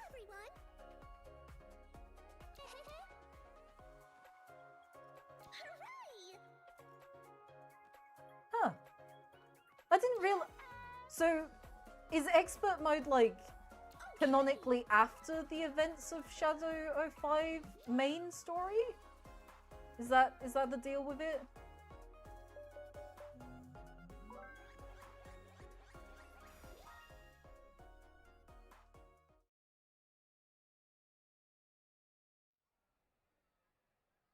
That's interesting. I didn't know that.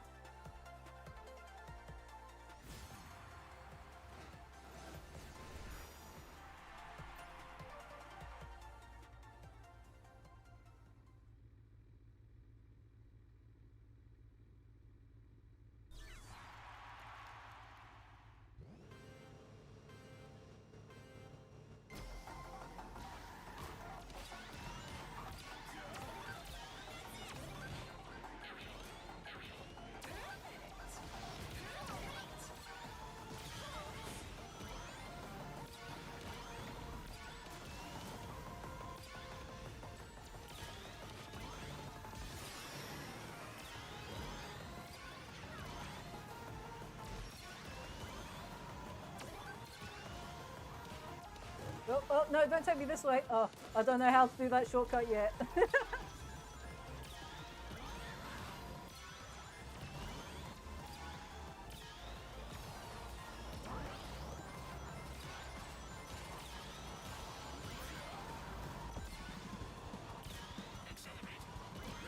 Yeah. So it's not canon, but also it does add like a couple of little things. Sort of like almost New Game Plus kind of thing.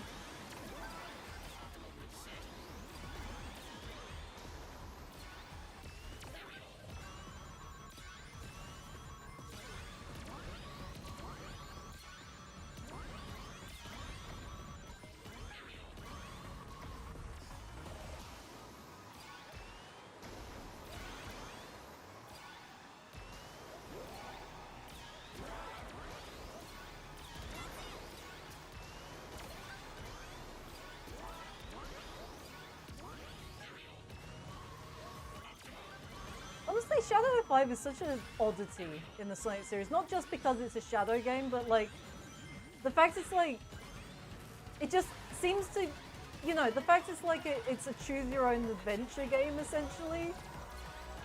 Like the fact it even has like an expert mode, which is fairly rare in Sonic games.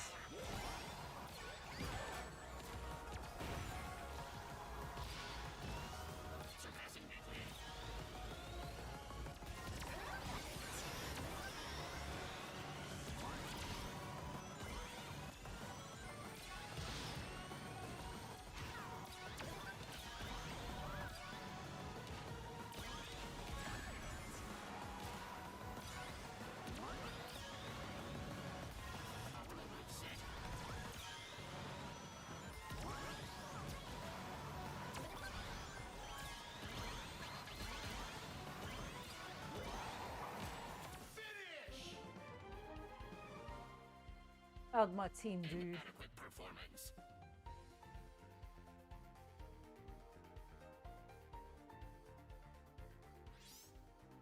Yeah. I mean, I find it funny that people always sort of complain about, oh, it's so edgy how you kill all the humans and stuff. It's just like, well, you chose to do that though. The whole point is that you choose not to do that if you want to take the path that's more similar to how Shadow would actually act.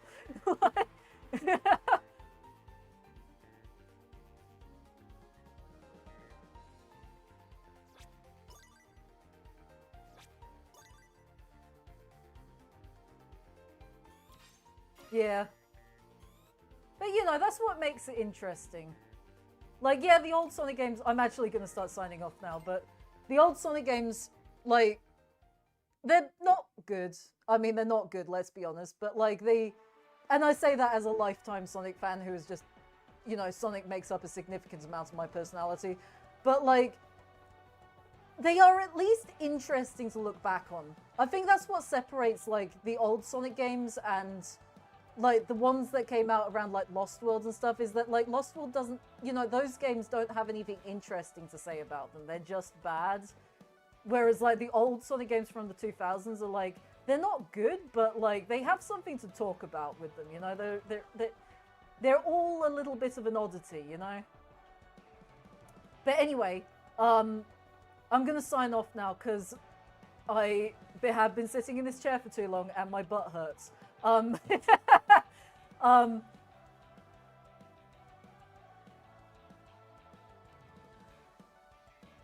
Yeah, that would probably be a way to fix the way that Shadow the Hedgehog works, and also give us like a confirmed canon like version of events as well, because they've never confirmed which version is the canon version. But yeah, so I'm going to sign off now. I will be back tomorrow at around the same time as I was today, which for me, that's 11 a.m. Australian Eastern Standard Time. I'm not sure what time that is, like American time, but like, you know, about the same time I started up today is when I'm going to be back tomorrow, hopefully. So I'm glad you tuned in, brother. I'm glad that we could talk this whole time. Yeah, I thought it was about 1 a.m. because it's when it's 3 a.m. here, it's 1 p.m. Eastern time. I think that's the time zone. So, yeah. Anyway, I will be back tomorrow at the same time it was today, hopefully. And yeah, I'm glad you were here the whole stream, and it was really nice talking to you the whole stream as well. It was nice to have someone bounce off of and chat. Yeah, I'll see everyone tomorrow. Bye.